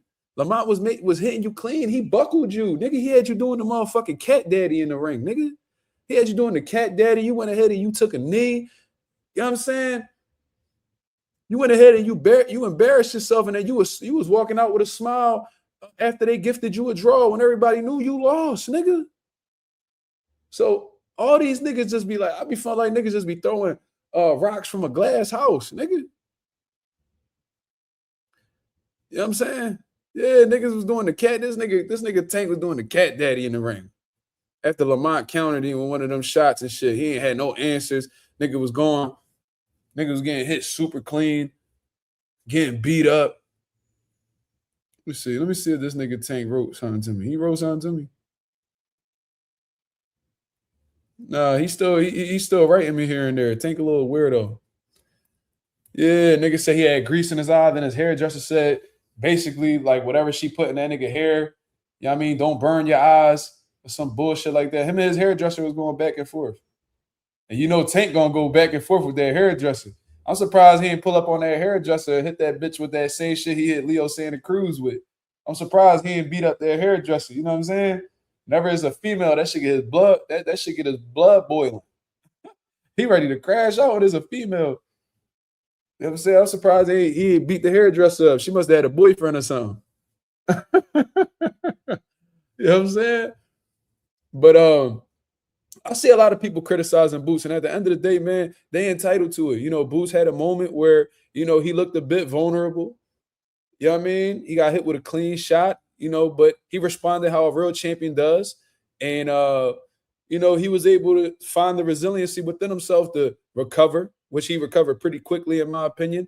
He stuck to his plan, places some beautiful body shots, combination punches, and he slowly but surely broke Xander down and got him the fuck up out of there, just like he said he would. So you got to respect Jaron Ennis for that. Let me see. Singh says, Mark, check my super chat. I ain't even see a super chat, brother. Hold up. And these comments rolling. I gotta scroll all the way up. I don't see it. Oh, okay. Damn, it was all the way up here. My fault, brother. My boy is Singh with the $5 super chat. He said, Mark, do you think Fundora or Virgil landed some of the shots that Xander landed? Boots would have been hurt way more or even knocked out. I mean, there's no way for me to say that, brother. You know what I'm saying? Like, I don't really know Fundora for being this big puncher. I don't even know where that even came from, because a lot of the times when Fundora knock people out, it's usually based off of accumulation. So that lets me know that he's not the biggest puncher. I don't really see Virgil knocking people out with one punch neither. Both of them guys are, you know, volume accumulative punchers. So I just find it funny that everybody's looking at Virgil and just claiming him to be, you know, a knockout artist. Even when he knocked out Erickson Lubin, it took him like 3 of those right hooks to put Erickson Lubin out on his feet. And Lubin just gave that to him, to be honest with you. Fundora, I don't recall him ever slumping anybody with one shot. I seen him knock people down with one shot, but I ain't never seen him finish nobody with one shot. So who's to say that these guys have the punching power necessary to spark Boots with one shot? I don't know that. You know what I'm saying? Anything could happen with those 10-ounce gloves, but you know what I mean? I don't know neither one of those guys, you know, to be one-punch knockout artists. That's just me. You know what I'm saying? Virgil, you know what I mean? When he fought Mazumov, you know, he was punching on Mazumov. He was hitting Mazumov Well, everything he had, Madrimov ain't go anywhere. You know what I mean, sir, he was hitting Serhii Boachuk with everything he had. He ain't go anywhere. You know what I'm saying? So I don't really know Virgil for being this one-punch knockout artist that everybody's claiming him to be. I be really wondering whether guys really be studying fighters or not. But who knows? You know what I'm saying? What I can say is that Virgil does let his hands go more. I can say that he's a bit more aggressive. He's meaner than Xander Zayas. I can say that he's a better finisher than Xander Zayas. So maybe if he was to hurt, Jaron Ennis, Jaron will be in a fucked up situation because Virgil actually knows how to finish opponents. That's one thing that you could say. Sebastian Fundora, he has some good finishing ability as well. So he may be in a more dangerous situation if he gets caught by either one of those guys in comparison to Xander Zayas because they're better finishers. However, I don't know if either one of those guys knocks Boots out with one shot. I don't know that. I think Boots showcased a great chin throughout his career. You know what I'm saying? And outside of that, Boots not like this dude, like I said, who gets punched in combinations. You know what I mean? He sees a lot of the shots. He rolls with the shots. You know what I'm saying? And half of the time when he's getting hit with shots is usually when he's in the middle of throwing some. So, Boots would if he was to have trouble with any style, it would be somebody who's good at throwing punches in between shots. You know what I'm saying? But, when really looking at the two, the couple guys that he could fight in a division like a Josh Kelly, I think Josh Kelly's a 5-round fight, a 4 to 5 round fight. That's just me being honest. I don't think Josh Kelly is used to being a more athletic fighter. You know what I mean? Hands down and, but he's not going to be able to do that with somebody as quick, explosive, and powerful as Jaron Ennis. I think stylistically, Boots is all wrong for Josh Kelly. With Sebastian Fundora, I can see Boots getting inside Sebastian Fundora's jab and punishing him to the body, breaking him down and stopping him. Virgil Ortiz, I can see Virgil Ortiz coming forward, and I can see Boots boxing him, giving him some side-to-side movement, running him into the jab, stabbing to the body, and then breaking him down in the later rounds as well. I said all of that to say I think he stops all three of them guys. I think Virgil's the most dangerous style that he could face. I think Virgil is is 154's last hope to defeat Jaron Ennis. That's the only one. But I see him stopping all three of those guys. You know what I'm saying? I think he stops all three of them. Josh Kelly especially. Josh Kelly. And if, because Fundora, what he doing now is he keeping everybody at the end of that jab. But Boots is quick, man. Boots is quick. He got quick feet. He got quick reflexes. And he knows how to close that gap. And one thing about Boots, Boots has a long reach himself. I think he got like a 6'2" reach. Fundora's is only a little bit longer than his. Pause. So he'll be able to jab with him. But once he closes that gap and he makes it an inside fight, which Sebastian Fundora likes to encourage a lot of the times, we seen Fundora get chopped up on the inside by Brian Mendoza. There was parts during the Eric Chalubin fight where Sebastian Fundora got chopped up on the inside as well, got hurt, got dropped. Who's to say that fucking Boots wouldn't be able to replicate the same thing? You know what I'm saying? So I think a lot of people gassing Fundora up right now because of, his recent performances against, he rematched Tim Tszyu, who was a damaged product, in my opinion, after getting knocked out by Bakr Murtazaliev, again, that elbow on the top of his scalp. And then you go ahead, you fight Cordell Booker, who we never really thought much of to fucking begin with. And then you go ahead and you fight Keith Thurman, who's old and active, injury prone, small as shit for the weight class. And you went ahead and you beat him up. So now everybody like, oh, man, this guy's a created character. Oh, my God. This dude, man, he's the best fighter at 54. I've seen enough. Boots can't beat it. Bro, y'all niggas don't really even look at the styles and see what these guys got going on. If you really look at this fight stylistically, Boots is all wrong for Fundora. And I would love to see that fight. See, that's the difference between me and a lot of these other niggas, right? Because, yeah, I'm a fucking Boots fan. I want to call myself a Boots channel. We talk a lot more. We talk about a lot more things other than Boots. But I am a Boots fan, absolutely. Absolutely. And you know what I'm saying? I really give y'all. Remember when Fundora struggled with Jamonte Clark? Yeah, I remember that. I remember that shit. I watched that shit live when it happened. That's when PBC was on TV. I remember that shit. Jamonte was giving that nigga work. They never gave him an opportunity after that.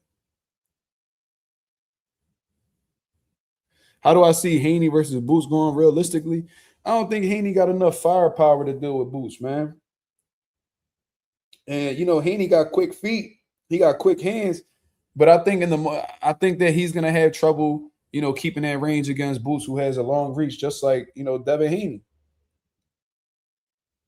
And Boots got enough hand speed where he could frustrate Haney as well defensively. See, the one thing about Devin Haney that I peep is that Devin Haney's main source of defense is his legs.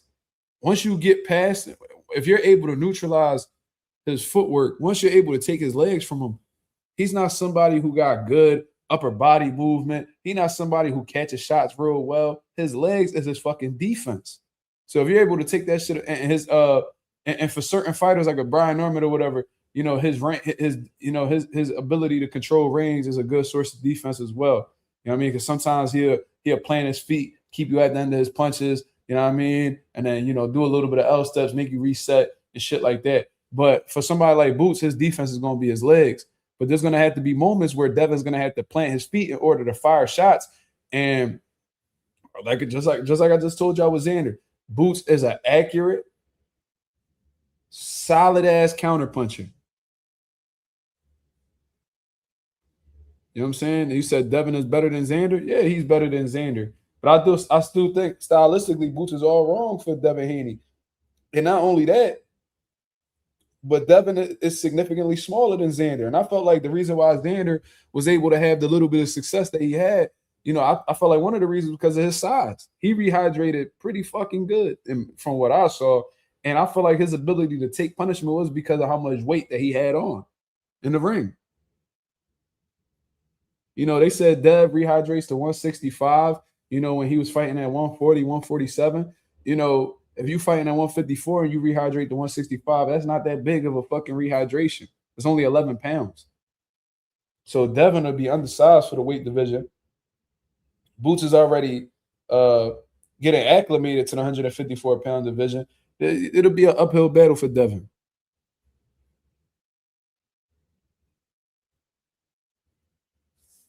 You know what I mean? He said, can we talk about Boots versus 154-pounders? Absolutely. So he has some options. You know what I'm saying? What I think is going to happen, I think at the end of this year, I think Josh Kelly versus Boots are going to fight. Where it's going to go down, I don't know.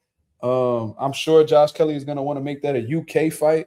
I think that'll be a great move for Jaron Ennis to fight in the UK just to get his fan base over there. But most likely because Bozy doesn't like to fly and shit like that, he don't really fuck with plans. I think they're going to really push for it to be in the U.S. Regardless, I think that fight makes a lot of sense. You got Josh Kelly coming off of the biggest win of his career. He's fighting July 25th, from what I understand. He beat Bakr Murtazaliev, who everybody was calling the boogeyman of the division. He went ahead and he beat him convincingly, in my opinion. He got that title. He's looking to defend his title. And, they both with Eddie Hearn. They're both with Eddie Hearn. So, that could be a fight that could easily be made, in my opinion. You know what I mean? And, both of these guys, they do fight on the zone. So there won't be any type of network issue. There won't be no type of promotional issue. For the most part, this is an in-house fight and it's a unification fight. So I'm sure Josh Kelly's going to want a crazy bag to fight Jaron Ennis. But I don't think he can really talk too much and try to flex that negotiation because Boots is in a power position right now. He's the only unified champion at 154 right now. So why not? Why not make that fight? What fight is bigger for Josh Kelly besides Jaron Ennis? It was cool when you was flexing on Jaron Ennis, but he wasn't a world champion. But guess what? In one fight, he just picked up 2 belts. So now what? Can you really flex on him and be like, oh, well, I'm a champion and you're not. You wait your turn. No. He's giving you an opportunity for 2 more belts to possibly add to your collection. So, and considering the numbers that Jaron Ennis just did, you can't really say that he ain't a draw. You can't really say that he don't bring no money to the table, that it's a high risk, low reward. No, the reward is there. But I think that Eddie Hearn has to be ready to pay Josh Kelly a good amount of money to make that fight happen with Jaron Ennis. You know what I'm saying? I just don't see the Sebastian Fundora fight happening right now. I think Samson Lukowicz and Sebastian Fundora are purposely making it hard to get guys outside of PBC opportunities with them. We've seen with Xander Zayas was supposed to fight Sebastian Fundora. They were requesting rehydration clauses and, purposely gave up their belt not to deal with a sanctioning body. Fundora sitting on that stage saying that he doesn't really care for the other belts, so he don't really care to pursue unification. And he says that he only rocks with the WBC because the WBC is willing to work with him, aka let him do whatever the fuck he wants to do. And that's just not what champions do. You know what I mean? Champions have obligations. You know, they have mandatories. You know, they also have they have an obligation to the fight fans, in my opinion, to face the other best champions in the division. And in this era of boxing, being undisputed is everything. So, you know what I'm saying? I don't know what's up with Fundora, man. I think they just purposely making it difficult. I can see Fundora, you know, continuing to fight these older, inactive, possibly washed up fighters in the PBC stable. You know, maybe, you know, if Errol Spence defeats Tim Tszyu, maybe that's a fight that Sebastian Fundora will revisit because they were supposed to fight at one point in time. You know, Jermell Charlo's still waiting around. Maybe, you know, Sebastian will give him an opportunity. You know, he's been out of the ring for damn near 3 years. So that's a possibility. I think some Fundora and them are going to do whatever they can to stay under the PBC umbrella. And Samson even said, if you want to fight Sebastian Fundora, that you're going to have to come over to PBC to do so. That'll be extremely difficult to do, considering a lot of these top fighters that are with the Zone are exclusively signed to the Zone. So that's difficult, man. That's difficult. But hopefully they can get it done, man. Money talks at the end of the day, and if it makes sense, then they could get it going. I seen somebody Trix asked a good question. My fault. Do you think Xander would have beaten Fundora? I don't know. I think it would have been a tough fight for both guys. You know, I could see it being difficult for Xander due to, you know, Fundora's reach and shit like that. But I think Xander's movement, you know, his fundamentals, his his angles and shit like that, he could probably give Fundora a lot of difficulty trying to keep up with him and shit like that. You know, Xander is the more athletic guy. And, you know, Xander punches in combinations. It'll be hard for Fundora to really get his offense off in certain spots. But I don't know. That's more of a 50-50 to me. I didn't see Boots and Xander as a 50-50, but Fundora and Xander would be more of a 50-50 to me. You know what I'm saying? Because Xander, he didn't really look like he had much head movement against Boots, but it could have been because of his speed. Fundora is significantly slower than Boots, so maybe he could avoid them shots a lot better. I don't know. That's a good one, though.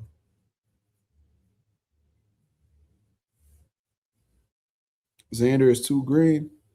Maybe this Boots fight takes him to another level. You never know. Boots versus Verge is the biggest fight in America. It's one of the biggest ones for sure. Let me see. Somebody said something about one of my homies asked a question.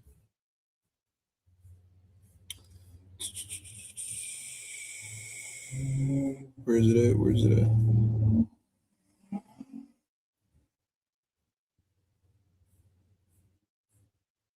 Where is it at? Where is it at? Somebody had asked if Boots can become the greatest fighter from Philadelphia. I think it was my homie Joselito. Let me see.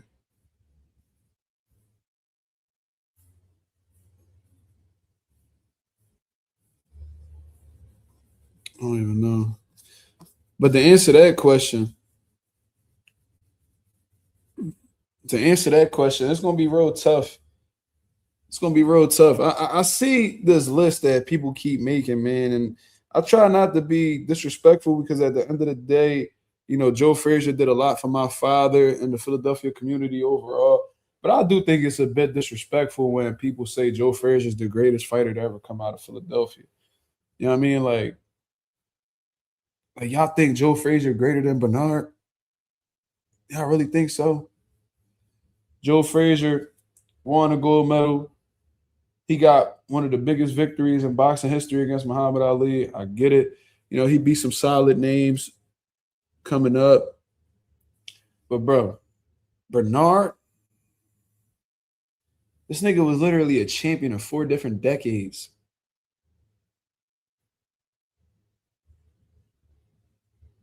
Come on, man.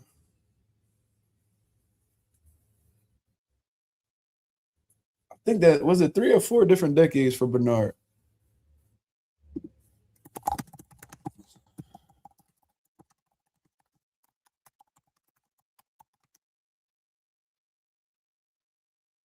He was a champion across 3 decades. I'm sorry, y'all. Champion in three different decades. Fucking oldest world champion in boxing history. 20 title defenses, consecutive title defenses at middleweight. This motherfucker got Roy Jones. This nigga beat Roy Jones. This nigga beat Tito Trinidad. He beat Oscar De La Hoya. He beat Kelly Pavlik. He beat Antonio Tarver. He beat Tavares Cloud. He beat John Pascal. Like, what the fuck is niggas talking about? Who else? Who else was it? He beat somebody else. He beat Glenn Johnson. Like, ain't nobody from Philly touching Bernard, man. Boo's got potential to be absolutely. Hell yeah. Like, come on, dog. You can't disrespect Bernard like that. B-Hop, what nigga, fuck being the greatest fighter from Philadelphia. He's one of the greatest all time. All time. He's an all-time great. He's not a Philadelphia great. He's bigger than that. He's an all-time great. So when I be just be seeing niggas like, yeah, Joe Frazier, great. He top 3, but he not number 1. Like, it's not even a debate for me. Like, I don't even see how niggas, but he beat Muhammad Ali. All right, bro. Like, but why is this nigga legacy so, why is it like when you bringing up Joe Frazier, if he's so great, the main thing shouldn't just be Muhammad Ali. Like, where? All right, what else? He won a gold medal in the Olympics. Cool. What else? What that resume looking like? He ain't touching Bernard's. His accolades ain't touching Bernard's. Come on, man. We gotta cut it out. No disrespect to Joe Frazier, because he definitely did more for the city than Bernard. He definitely had a bigger impact. More iconic, cool. But we talking about straight boxing? Ain't nobody touching B-Hop. Boots could do it. But man, there's some shit that B-Hop did that's gonna be tough to beat, man. For anybody. Fuck Philly, for anybody. B-Hop started late. Yeah, nigga was in jail. And he lost his pro debut. B-Hop lost his first pro fight, then went on a run. And from that run, he ain't lose until he ran into a prime Roy Jones. They came back, won a world title right after that, then went on it. Yeah, bro, that was me. Oh, all right, Joselito, appreciate you, brother. Boots could definitely do it. It's possible. He got time. But Bernard the GOAT, bro. Is Meldrick Taylor up there? He definitely up there. But he's not number 1, respectfully. Yeah, he definitely got his spot, though. We talking about, greatest Philadelphia fighter. Danny Garcia's up there. You know what I'm saying? He in the top 10 for sure. You got James Schuler. You got fucking damn, what the fuck is this nigga name? Just Jolton Jeff Chandler. Hell yeah, Jeff Chandler.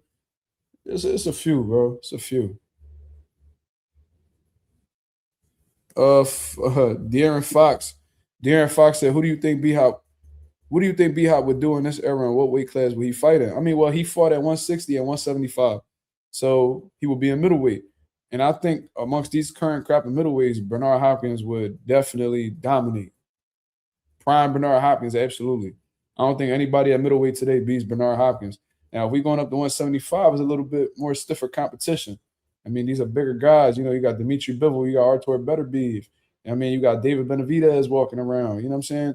So that'd probably be a little bit more challenging for B-Hop. But one thing about B-Hop is very crafty, a lot of tricks up his sleeve, very skillful, and could frustrate just about anybody.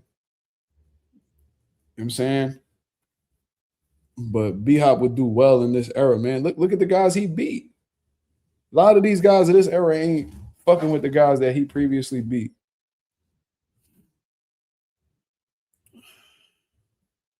Let's see. My Twitter blowing up right now. One of my tweets went viral. My Twitter keep going viral. That shit jumping like Jordan.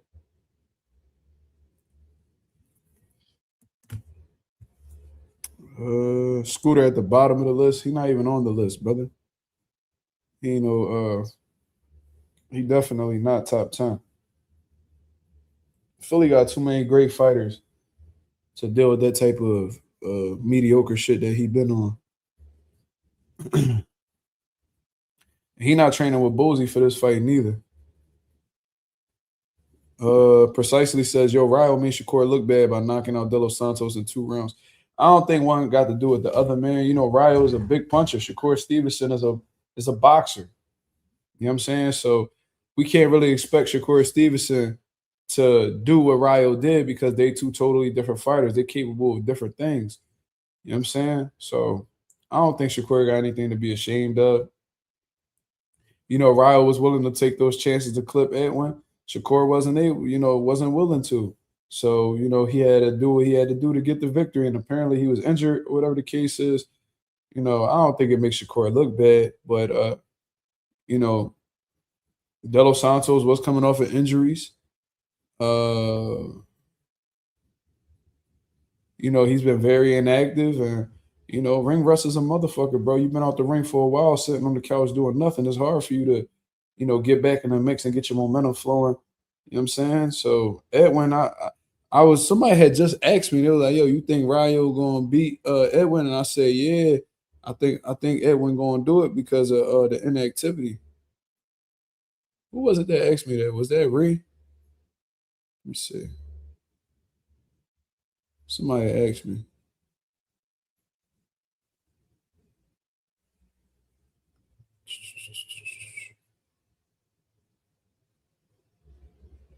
Yeah, he said, what you think of Ryo and Edwin part 2? I said, Ryo might get it because of how inactive Edwin been. I wrote that at around 7:53. I see it. Like, I've seen this play before, bro. I mean, he had blood clots and shit like that. Like, this was a different version of De Los Santos than Shakur seen. De'Aaron Fox said, Tank told Cool Boy on Twitter and said Quick beat the dog shit out of him in sparring. Who's Quick? I have no idea. Does anybody know who Quick is? Anybody know?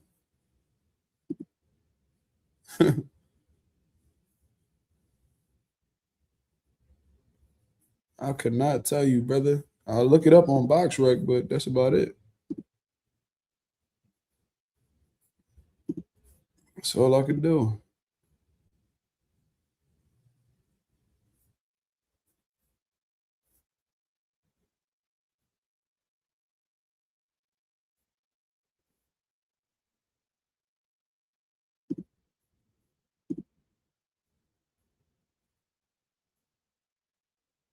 There is somebody by the name of Anthony Cuba, the one that lost to Carmel Moten. His name is Too Quick, but I don't know if he talking about him. Yeah, I can't tell you. Quick is Shock. For real?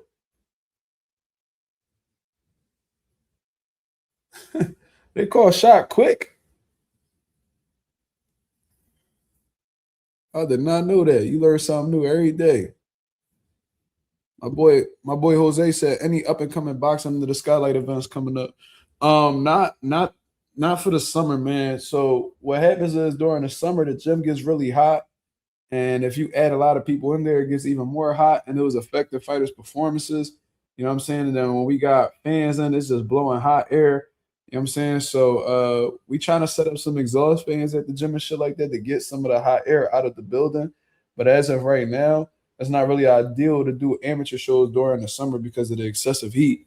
But once the fall comes around, you know, early winter, we should be getting an amateur show put together soon, and you know, get it popping. Absolutely. You know. So that's the update as of right now. We probably not gonna get nothing pop until like September, October.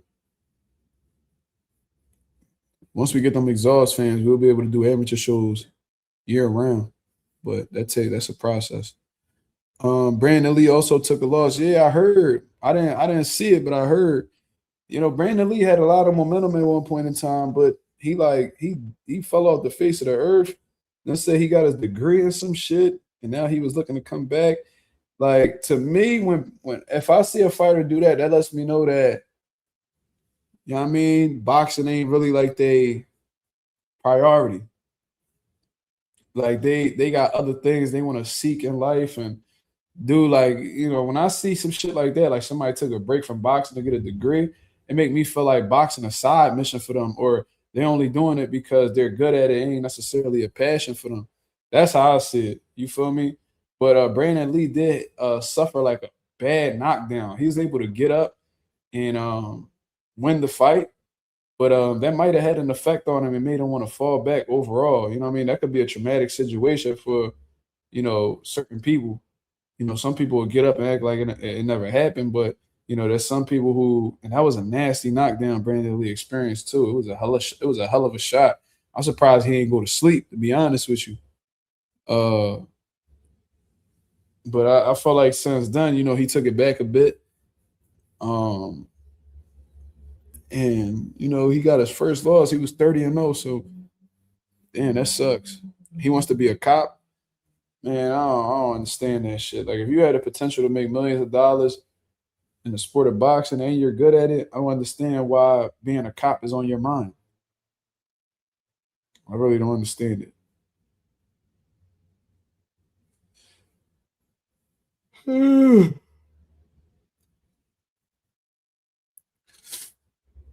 Floyd Diaz got stopped. You talking about cash flow? You lying. Damn, he definitely got stopped.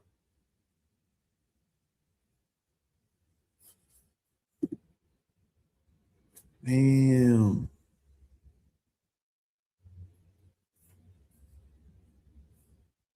The Mexican boy stopped him, huh? Shit.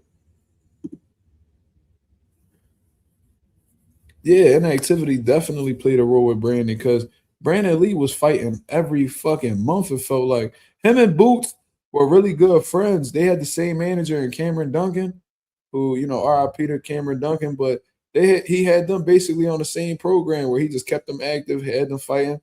Like in 2017, he fought 1, 2, 3, 4, 5, 6, 7. He fought 7 times in 2017. 1, 2, 3, 4, 5. Fought 5 times in 2018.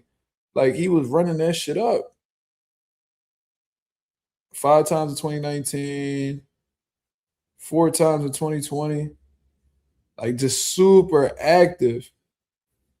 And then when he experienced that fight where he had gotten dropped, you know what I'm saying? What was it? What fight was that? I forgot who it was that dropped him real bad. But he wasn't, you know, it seemed like he fell back after that shit. I don't know. Some people don't really want to get into all that. What do I think about the Rolly Tio announcement? I like it, man. I think that's a good fight. You know, I do feel like Teofimo Lopez kind of skipping the line with getting a world title opportunity coming off of a loss from a smaller division. But you know, I guess when you're a name, you know, you could skip the line. You know, they'll make exceptions to the rule for you. So, you know, they got history. They was friends at one point in time. They sparred a lot. When I heard Tio used to beat up on Rolly in sparring, uh, I don't know if that'll necessarily translate to the fight, but you know, Tio definitely has an opportunity to win. He is athletic. He is quick. You know, he has good reflexes. I don't know exactly how his power will be, but he will be undersized for welterweight, in my opinion. Rolly Romero is a big welterweight. He's strong. He's fast. He got, you know, good punching power. You know, so if he plays his cards right, I think if he tries to rough up T.O., you know what I'm saying, he let his hands go, punch with bad intentions, he could do some damage to T.O. You know, T.O. face breaks up really easily, and his power, you know, T.O.'s power ain't really carry up the 140 that well. So I can only imagine how significantly less his punching power will be at welterweight. So, but it's an intriguing fight. I can see both guys winning. I think it's gonna come down to, you know, who got the better game plan. You know what I'm saying?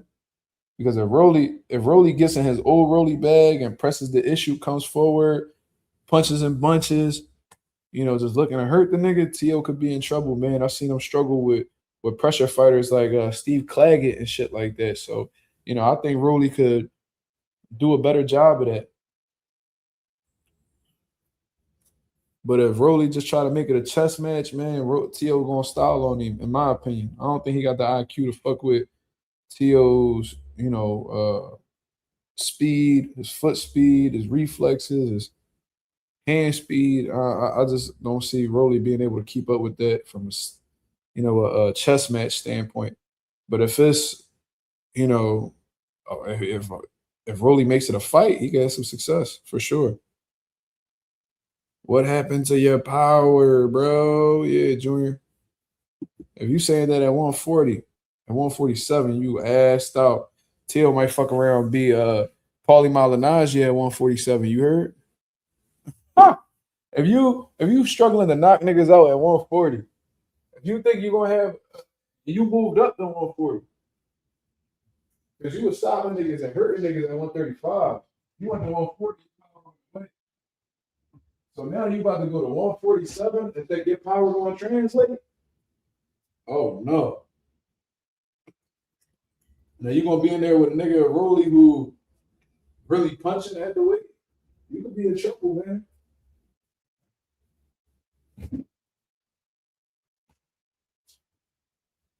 And I wanna make this super clear. I'm rooting for Rolly 1,000%. I'm rooting for Rolly 1,000%. It's forever fuck T.O.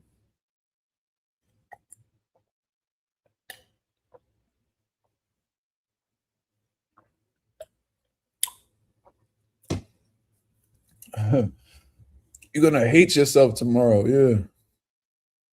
Let me call T.O. Senior and see if let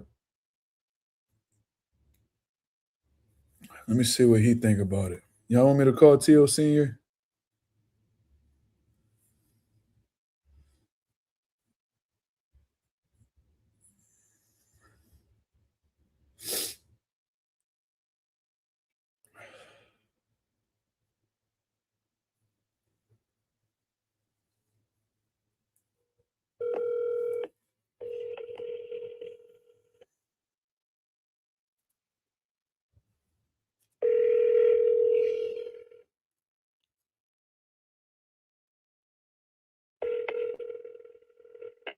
Sorry, the mailbox is full. Oh man.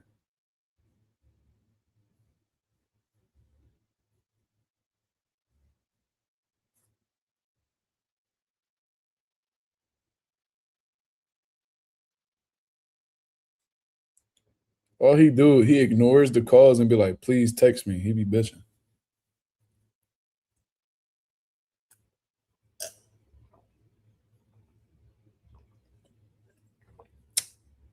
That's what he be doing. Hell ho. Scared of me. They're scared of me, champ. Shout out Shannon Briggs. He was in the building too. But what y'all thought about Jaron Ennis' performance, man, against Xander? What y'all thought? Seemed like Boots was a bit disappointed with himself. He gave himself a C+. It's not the best grade to give yourself. You know what I'm saying? My boy Josue in the building said, yo, Mazuma, what's your thoughts on the July 4th card this weekend? I ain't gonna lie. I feel like that shit stepped up a little bit, man. You know, I think Albert Bell stepping in for Joe Cordina. It's not bad. You got Ohio versus Ohio. You got Toledo versus Cleveland. Yeah, I mean, for what I understand, they ain't too far from each other. So, I mean, you're gonna bring, you know, it's gonna be an all Ohio type fight in that motherfucker. You know what I'm saying? Albert Bell, tall, rangy, good boxer. Abdullah Mason, you know what I mean, a little bit shorter than Albert Bell, but he got nice reach himself. Good punching power, fast, explosive, intelligent, accurate. I still think that this is Abdullah's fight to win, but Albert Bell has some intangibles. He has some attributes on his side that can make it a bit frustrating for Abdullah Mason, and we're gonna see exactly what Abdullah Mason is built like. You know what I'm saying? We're gonna see what he built like, and we're gonna see exactly how good his composure is, because he does seem to get a little not frustrated, but get a little greedy in there. I think he gets a little overzealous in there as well. And I don't think Albert Bell's gonna be giving him too many opportunities. You know what I'm saying? Yo, bro, what's up? Yo, what's the word, man? What's going on? Talk to me. What's on your mind? Ain't shit. Last night was fucking lit. Yeah, look at this nigga. He took a picture with Andy Cruz.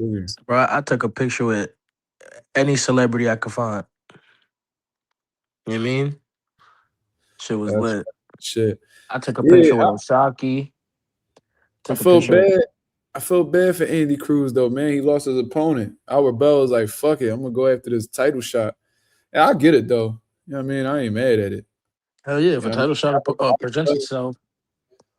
Yeah, why would I fight in an IBF title eliminator when I could just go fight for the WBO right now? So I get it. You know what I'm saying? Yeah, Slime did take a picture with Tio. He did. I did. I took a picture with Tio. Yo, no bullshit. When I asked him, when I dapped him up and I asked him, yo, is it true you dead ass fighting Rolly? He looked at me and then he pointed at the interview John. Then I instantly knew, like, okay, that's official. That's an official John right there. What you mean he pointed at the interview, John? What are you talking about? Like, like that's what he was like. He pretty much that pretty much told me like he's about to talk about it when he that booth when they like do the interviews and they talk like, but when like in the middle of like a break of a fight. Yeah, that John. Yeah, that shit was lit. I took a picture with Amanda Serrano. I ain't run into none of them niggas, bro. I ain't run into none of them, bro. I think it's because I stood in my seat though. Bro, I did not see any of the people you saw. The only niggas I saw Andy Cruz. I seen Cool Boy. I seen Jermaine Ortiz. Who else? I seen Shannon Briggs. Did I say that? I seen Shannon Briggs. I seen BT from True School Sports. He recognized me. He dapped me up and shit. So that was cool. Oh, I seen Najee pussy ass. Oh yeah. What happened? I dapped him up and then I told him, I was like, yo, I'm from MAZUMA's channel. His smile went away immediately. For real? And then I told him, I looked at him right in his face and I'm like, I'm gonna let you know this though. You lame as fuck. And then I walked away.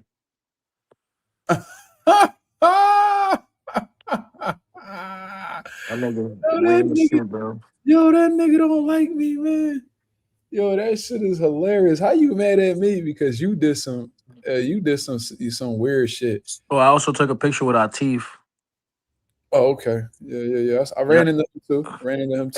And Mill City too. I took a picture with Mill City.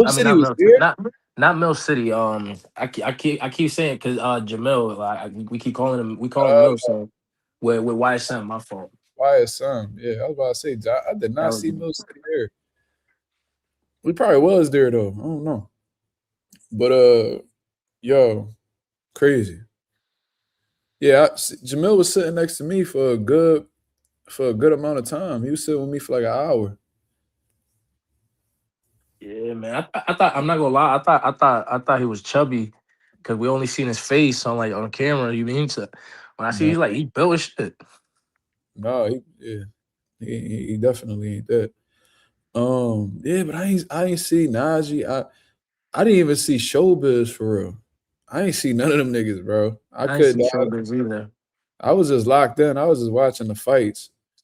But I think people around me started like they started asking the boy was asking me all these questions because all these people kept coming up to me, sitting next to me, talking to me and shit. So they thought I was like somebody and shit. So he was like, yo, what you think of this fight? What you think of that fight? What you think of this fight? I'm like, bro, why y'all niggas keep asking me questions? Yo, Josue Vargas was drunk as fuck.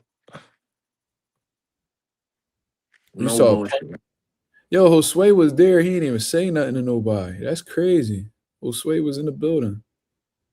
Damn. Take a picture with that nigga. He saw Punch Drunk. I don't even know who that is.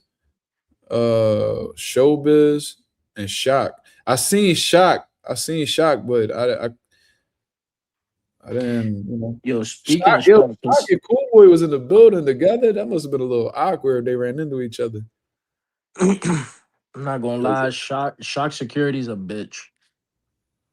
That How? nigga's a bitch, bro. Cause Oh, when he I was stopped. because when I was trying to take a picture with Shock, he was trying to like stop me and shit. Like, what the fuck? And then Shock still took the picture though.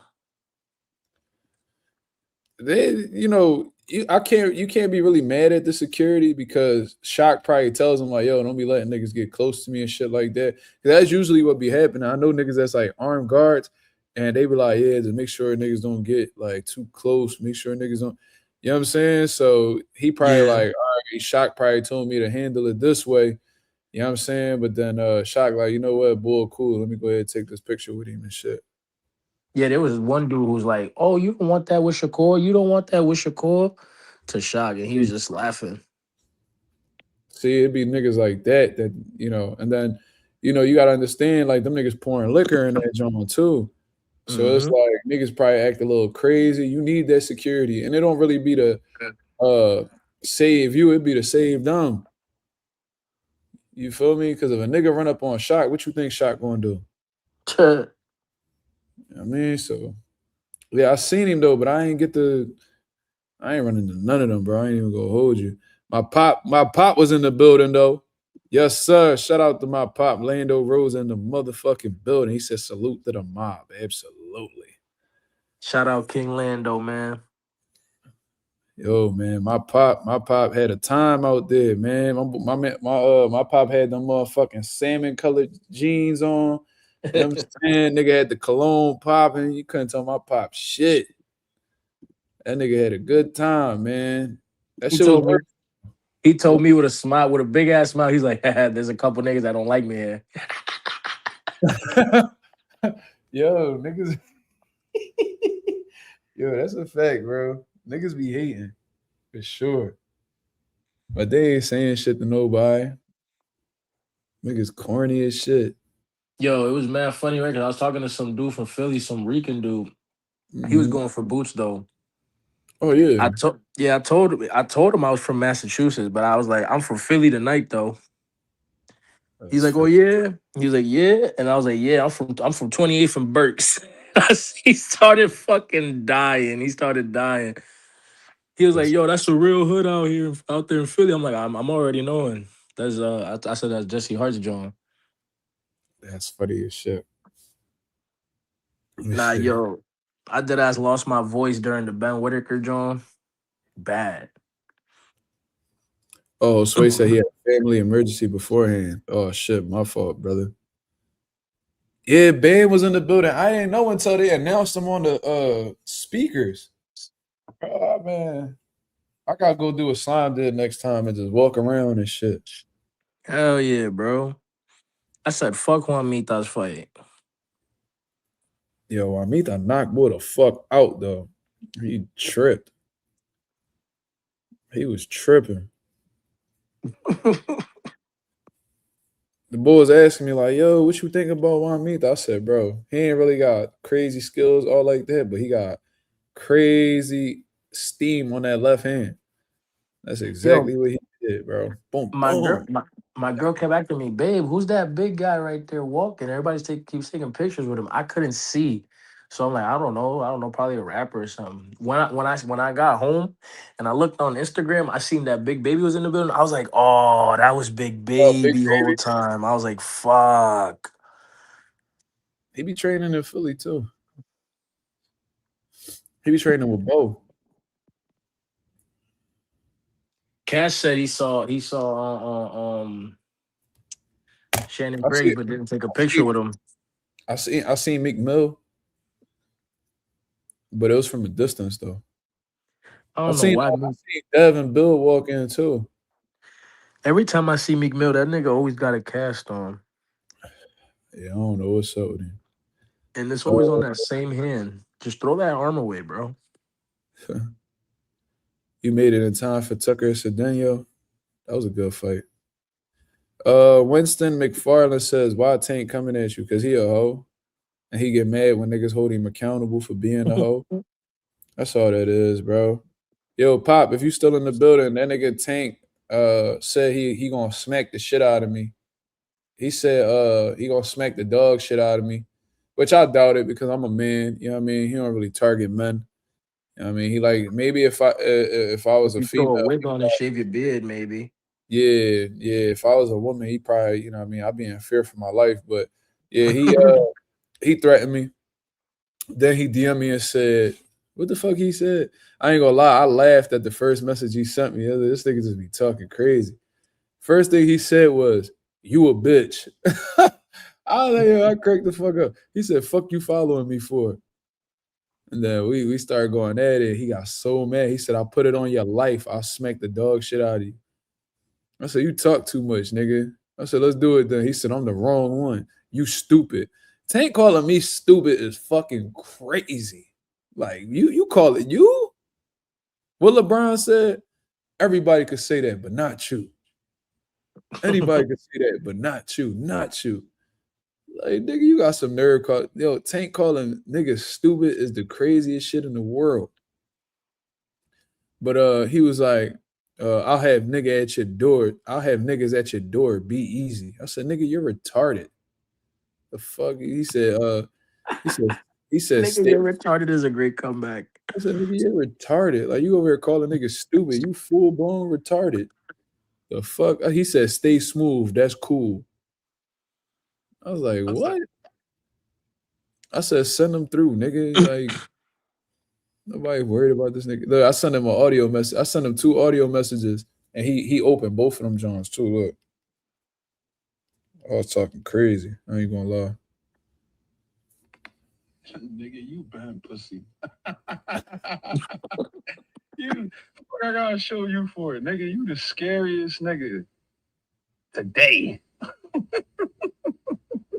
Can y'all hear it? That's why you insecure, cuz like you a sucker, nigga. And you mad that niggas be bringing that shit up. And you try to come across with all this tough shit, nigga. I swear to God, nigga, you send niggas to that. Why are you trying to send niggas to that address? I promise you I won't fill out a police report or none of that. Brother, you just in Philly not too long ago, nigga. Come to Summer for Kid, bro, talking that gangster shit. I swear to God, nigga, I'll go over there. And I'll be over there by myself, nigga. I promise you that. On everything I love. You come over, you talk about niggas gotta show you, nigga. I'll show you. I'll show you, nigga. Show you some hot shit. Fuck you talking about. Fuck you talking about, nigga. My whole thing is Mark I said another one. My whole thing is like, nigga, that's how you know, like, it really come down to the mentality, because you got all the abilities in the world, but you got the mind of a bitch, nigga. Nigga, you got all the abilities to do whatever you want with this boxing shit, but in your brain, that fucked up ass brain you got, that brain that been bouncing in that little ass skull since you was like 6 years old. That shit is like, bro, your brain and my baby mom brain work the same way. Yeah, you doubt yourself, you insecure. You know what I'm saying? And I'm one of them internet niggas. I don't tell you that shit, nigga. And what the fuck I'm worried about Tank for? What the fuck you gonna hit me? You gonna punch me? Yeah, nigga, go punch on the niggas that we want to see you punch on, you bitch ass nigga. You worried about the wrong? The fuck is you talking about? Come on. I need. I want to see if you really do it. Come do it. Man, shit. Then I showed you this clip from when he was an amateur where he got dropped. Some nigga hit him with an overhand and he went down like a little bitch. Look at Tate. Boop. Hey. Oh, hold on now. Shit. That nigga said, Wagada. Stupid ass. Looking for a way out, nigga. You always been a hoe. Look at you. And then I wrote this you. I wrote this you. He said, motherfucker, I slipped. What the fuck is this? Y'all say anything. I said, slipped into a fucking overhand, dickhead. I said, nigga, you been turkey since birth. He didn't say that back. Fucking pussy. You talk all that, nigga. You can talk crazy, bro. That shit don't scare nobody, bro. Yo, just send him a message right now. Just don't, just troll him. Be like, just say, yo, Tank. Just yo, Tank. You pussy, nigga. Yeah, when he responds with, what do you want or something, just. I bet you he doing research on me, though. He doing research on me. He's like, yes. I know where I know where I know where your son go to school. My son don't go to school, dickhead. Fuck you talking about? That nigga don't even. My son still learning his fucking numbers, nigga. Stupid ass. I'll pull up to your crib, nigga. You right. No, I'm not. I'm just making shit up, stupid ass. I bet you Micah could count higher than Tank do. I think they count to the same number. I think my son had like 22 or some shit. I heard my son counting earlier when he was walking down the steps. I think he got the 22 and then he went back to 1. I think they got the. I think Slime. I was about to say Slime. That's crazy. I think Tank and Micah got the same IQ. Yo, they got the same IQ. Micah and Tank will have a good conversation, bro. Like on some real shit. Yo, I'll look at Tank straight in his face when he's talking all that crazy shit, and I'll be like, you know what? I'll let you win if you just spell one word. He's gonna be like, oh yeah, what's that? Spell calligraphy, bitch ass nigga. He gonna say TANK. Stupid ass. Nigga, I'll be like, spell liability. He's gonna go A. Ability. Yo. This nigga talking shit. I'm like, bro, you mad? Because you gotta take this into consideration. He mad at Boots. He's mad at Boots because Boots picked Shakur to beat him. But when you really watch the clip, he said, bro, I don't know. Like, that's a good fight. But the bull that was doing the questions, he was like, you got to pick one. You can see Boots like, man, fuck it, I'm going to go with Shakur. That shit got Tank heated. He said, why would you pick if you don't know? Dickhead, it's a fucking prediction. Don't nobody know until it happened, dumbass. The fuck? That's the whole point of a prediction. You're trying to fucking predict the future. We don't know what's gonna happen. That's the whole point of a prediction. So when I'm saying they're gonna get stopped at the in the 8th round, nigga, I don't know that for sure. I just think that's what's gonna happen. So why you upset that nigga because he not dick riding you? Because he didn't pick you? You know how weird, you know how sensitive and fucking weird of a nigga you gotta be to be upset that nigga. He not even your mans. This nigga talking like Boots is mans. I don't know. I don't really understand this. So Boots would have been a real nigga if he picked you, right? Like you sound super dumb. That's like dick eating behavior. That entitlement, that this little God complex this nigga got. He's a weirdo. Yeah, Bella said he a daffodil. Shit. Tank's a bottom who thinks he's a top. I'm trying to tell you, he be acting like them bottoms too. That nigga a power bottom. That nigga be, I don't know, bro. Man, Tank's the same nigga to talk. You know, Tank cursed me out today. The boxer Tank, he cursed me out on Twitter today. And then he DM'd me. He threatened my life. I don't know what to do now. I'm scared for my life. Yo, you're stupid.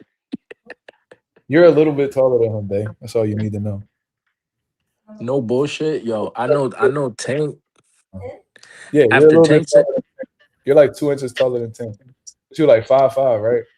Yeah, you like an inch or two taller than him. Yeah. What's him call it? When I know when Tank sent you all them threats, right after he was done, he went to go put on some high heels and started dancing in his closet.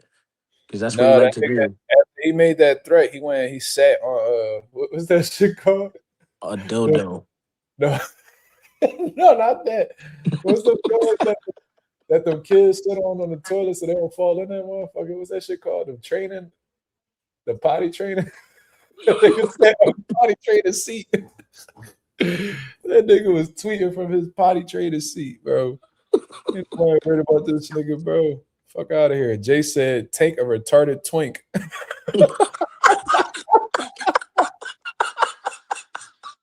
Yo. A twink is fucking hilarious. What the fuck? Nah, Tank got me fucked up though, bro. Like, cause you know what Tank used to? Tank used to scare niggas, bro. Like with his mouth. Pause. So like, so he'd be like, "What you say, pussy? I pull up at your crib, nigga. You better watch your mouth." They be like, "Oh shit, it's Tank. I'm petrified. I just shit on myself." It's like, nigga, I told Najee this shit. Najee bitch ass. When Tank was disrespecting him, this nigga Najee was like, Najee was like, "Yo, Tank, when can we get an interview?" This nigga Tank was like, "Fuck you, nigga. You a dick eater." So does that mean no? Like, what the fuck, nigga? That nigga would have told him, "Nigga, fuck you too, nigga. Suck a dick, nigga. Fuck you talking about." That's how we gonna do this, nigga. I don't kiss nobody ass for no numbers, nigga. You stupid. What are you talking about? So I told Najee, I said, "Bro, stop kissing this nigga ass. Like, fuck that nigga." And Najee was just sitting there like, cause I was on his channel. He was like, "Won't dare say it to him though." But you was acting all crazy with Devin Haney though. So this the thing. This is why. And for a lot of y'all who don't know why I don't fuck with Najee, this is why. And niggas be saying shit like, "Oh, that's my man's." Bro, I don't give a fuck. Like I hate when niggas say that. Like if I say something about somebody, be like, "Yeah, bro, that's my man's though." So fuck. Oh shit. No, you know what? Najee cool. Fuck that nigga. Fuck you talking about. So the reason why I got a problem with Najee, right, was first of all, he showed that the numbers, the views, the attention, going viral, that shit mean more to him than his morals as a black man. You feel what I'm saying? Oh, I So get it. I know what you're Ryan talking about. Garcia is a racist, right? He's made it clear and he's trying to blame it on the liquor. My girls say it all the time. Just because, like, you know what you're doing when you drunk. That shit ain't no excuse. She say it all the time. I don't drink, so I don't know that. But you know what I'm saying? That's one thing I know is like just because you drunk, don't excuse, you know what I'm saying, you doing nut shit. You're aware of what you're doing. It just brings out how you really feel about somebody or something. So this nigga came on Twitter and said all this crazy shit about black people. The people that's my ancestors. So you talking about me because that's where I came from. So that's how you feel about me. That's how you feel about my people. That's how you feel about my good friends, like people I love and care about. That's how you feel about black people. All right, cool. So you'll no longer get support from the black community. You should never get support from the black community again. Talking shit about George Floyd, which is, that been a scapegoat for racists ever since he got killed. Fucking Saying he's was part of a terrorist organization group, the right. KKK. He said he was in the KKK, which has been plaguing the black community, killing innocent black people for years. We all know. For those of y'all who don't know, go do your research. It's a domestic terrorist organization in the United States that's still active till this day. That's been, targeting black people for years and killing black people for years, unprovoked. I mean, like just willingly doing it, purposely doing it, expressing their hate for black people, like constantly. This is who Ryan Garcia said that he is aligned with. Said that he take George Floyd out his grave and bury him again or some shit like that. And he said a lot of disrespectful shit. And he said the N-word. Like, what the fuck? Like, he said it, and he said the N-word that we should not be saying, point blank, period. I'm refraining from trying to say the word overall. But the ER, that shit, that's he was saying it maliciously. He shouldn't be saying that at all. He ain't got no room to be saying it point blank, period. So that's what he went on to say, right? Najee, you're black. Like, you know what I'm saying? Like, there's no denying that. You know that. And I see Najee step to Teofimo Lopez about that. Because, you know, Tio was out here saying all this racist shit. He's like, nah, man, like, you dead wrong. Wow. And Tio was just sitting there like, no, but and Najee was like, no, you dead wrong for that. Nigga, like, fuck out of here. Like, brush Tio off. So I'm like, oh, shit. I'm applauding this nigga. I'm applauding. Yo, that's some stand-up shit. So then a couple, you know, some months go by, however long it was. Yo, I got an interview with Ryan Garcia dropping soon. What? So you hold Tio accountable for racism, as you should. But Ryan Garcia, who said a lot more malicious shit than Teofimo Lopez, you cool with him. Then when attempted to because you know he got a lot of fire for that shit, so he tried to differentiate them and said, "Oh well, Ryan only said racist shit one time, and Tio said racist shit multiple times." So you know what I mean? I just feel like there's a difference, nigga. What? So let's say we both hitmen, right? Like that's our job. We contracted killers. If I catch one body and you catch 5 bodies, what that shit, nigga? We still murderers, nigga. Real What shit. you talking about? Don't matter if I caught one body or however much, or he got more experience doing something, bro. We still murderers at the end of the day. We still took niggas' lives. So because you caught a nigga saying something racist one time on camera, that's okay in comparison to a nigga who might have said it 4 times on camera. They still racist, nigga. It don't matter how many times they said it.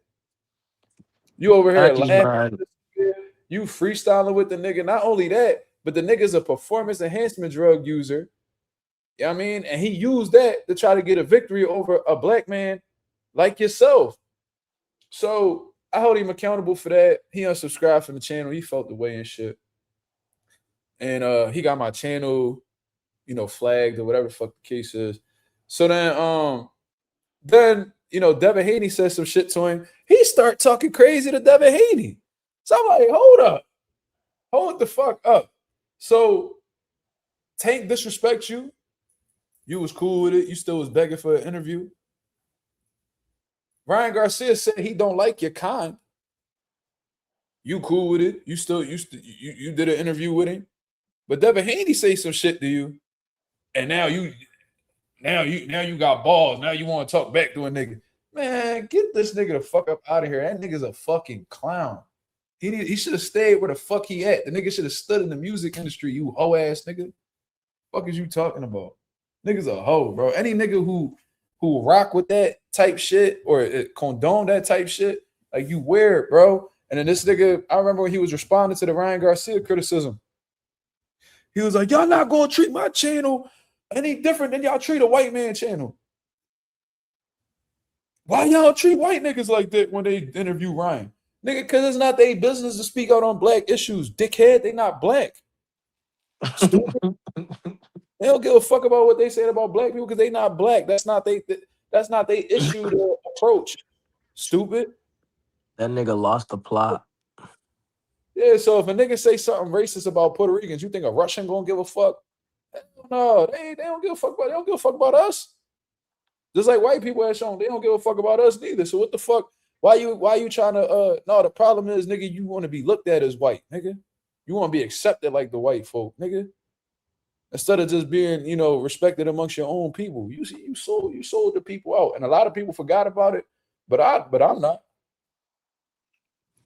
You know what I'm saying? So that's the problem I got. What do you know what I'm saying? Somebody gonna send this shit to him. He gonna be upset. He probably gonna report my video, get it demonetized. I don't give a fuck. ain't no real money in this shit on right now anyway. So I ain't tripping. If he do that shit, he a hoe. I can say whatever the fuck I want to say. I ain't. You know, the last time I got a little out of pocket calling him the F word and shit like that. But I ain't say nothing crazy. I'm saying Like, speaking your mind. Trick said off topic. See Poirier get arrested at the airport. Who didn't see that? That's a better it's question. It's gonna get bad, my nigga. Yo, that was fucking hilarious, bro. See me? That was the fucking shit. See me? The moment that nigga took his backpack off, that nigga would have caught a taser right in his neck. That shit, I'd have did that nigga dirty. Like, Ain't no way. you seen the ball? You seen the security guard who tasered that nigga in his face? That would have been me right there. Blah, right in his face. I'd have hit that nigga right in his chest with that joint. Bro, ain't no way. Bro, like Dustin Poirier, he could fucking rumble, nigga. You tripping. You dropping your bag. That Dan Hooker shit. Oh, and he pulled, this nigga pulled his pants up like he doing here in the octagon. Nigga, I'm cool. The fuck, nigga? He was like, it's gonna get bad, my nigga. No. I'm like, yeah, it's gonna get bad.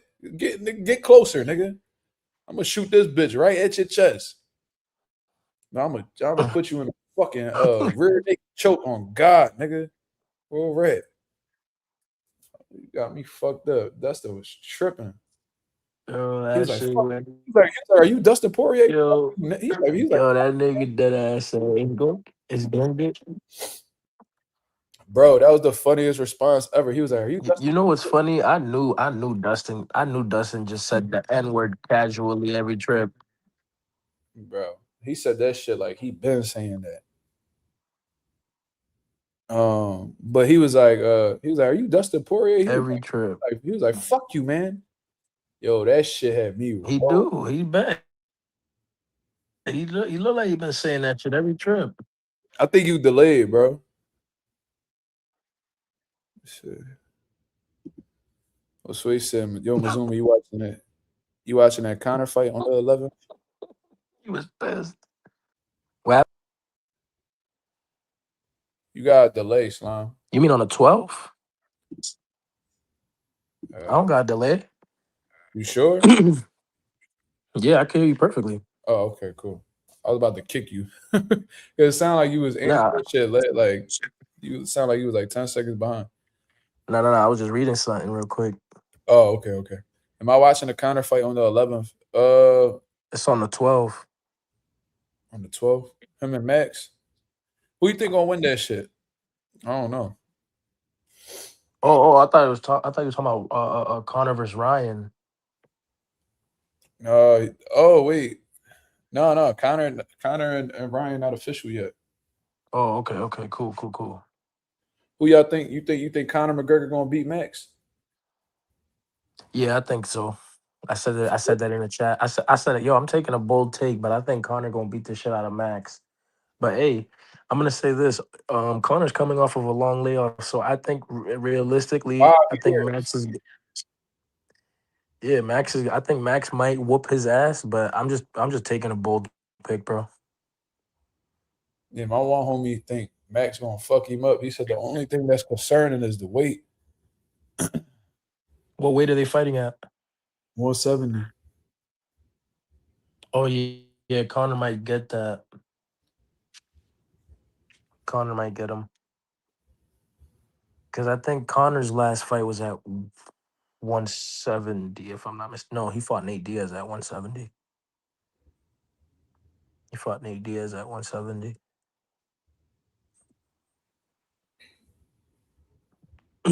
Bro, I remember when Nate Diaz fought Conor McGregor. I told anybody who would listen, Nate Diaz was going to whoop his ass.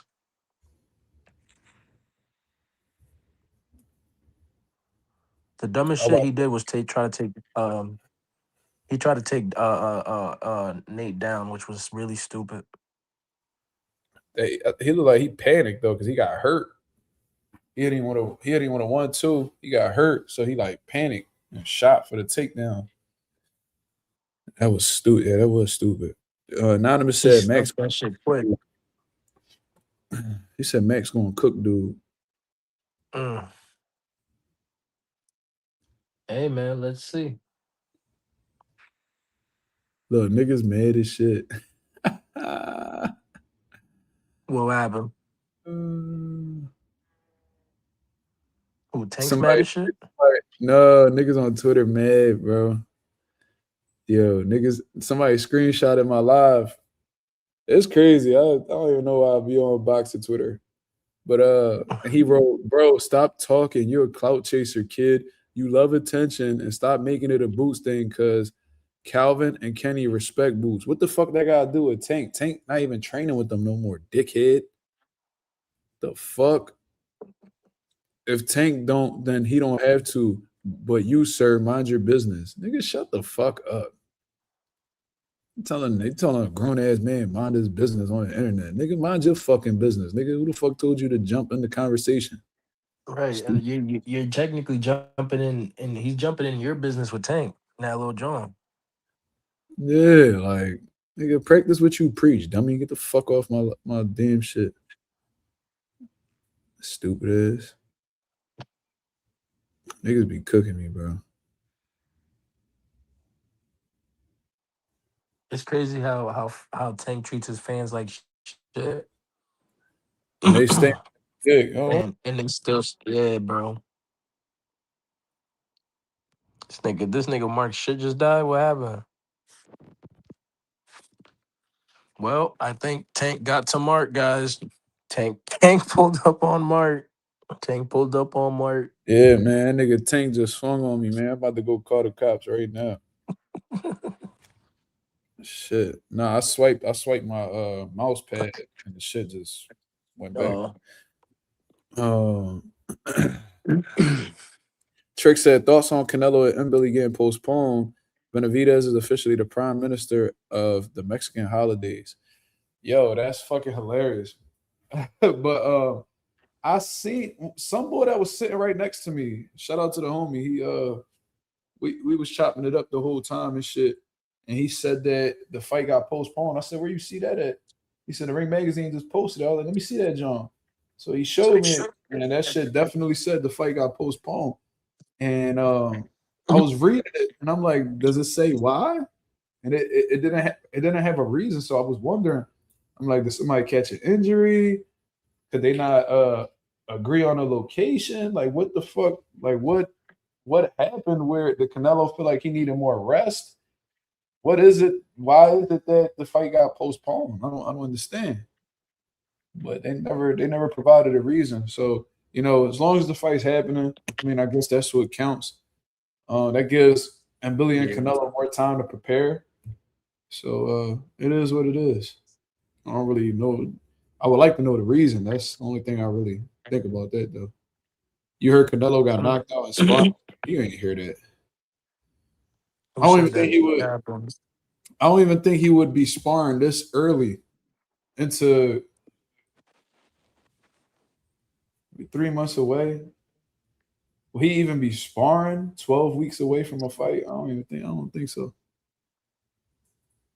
I think niggas only spar like 8 weeks.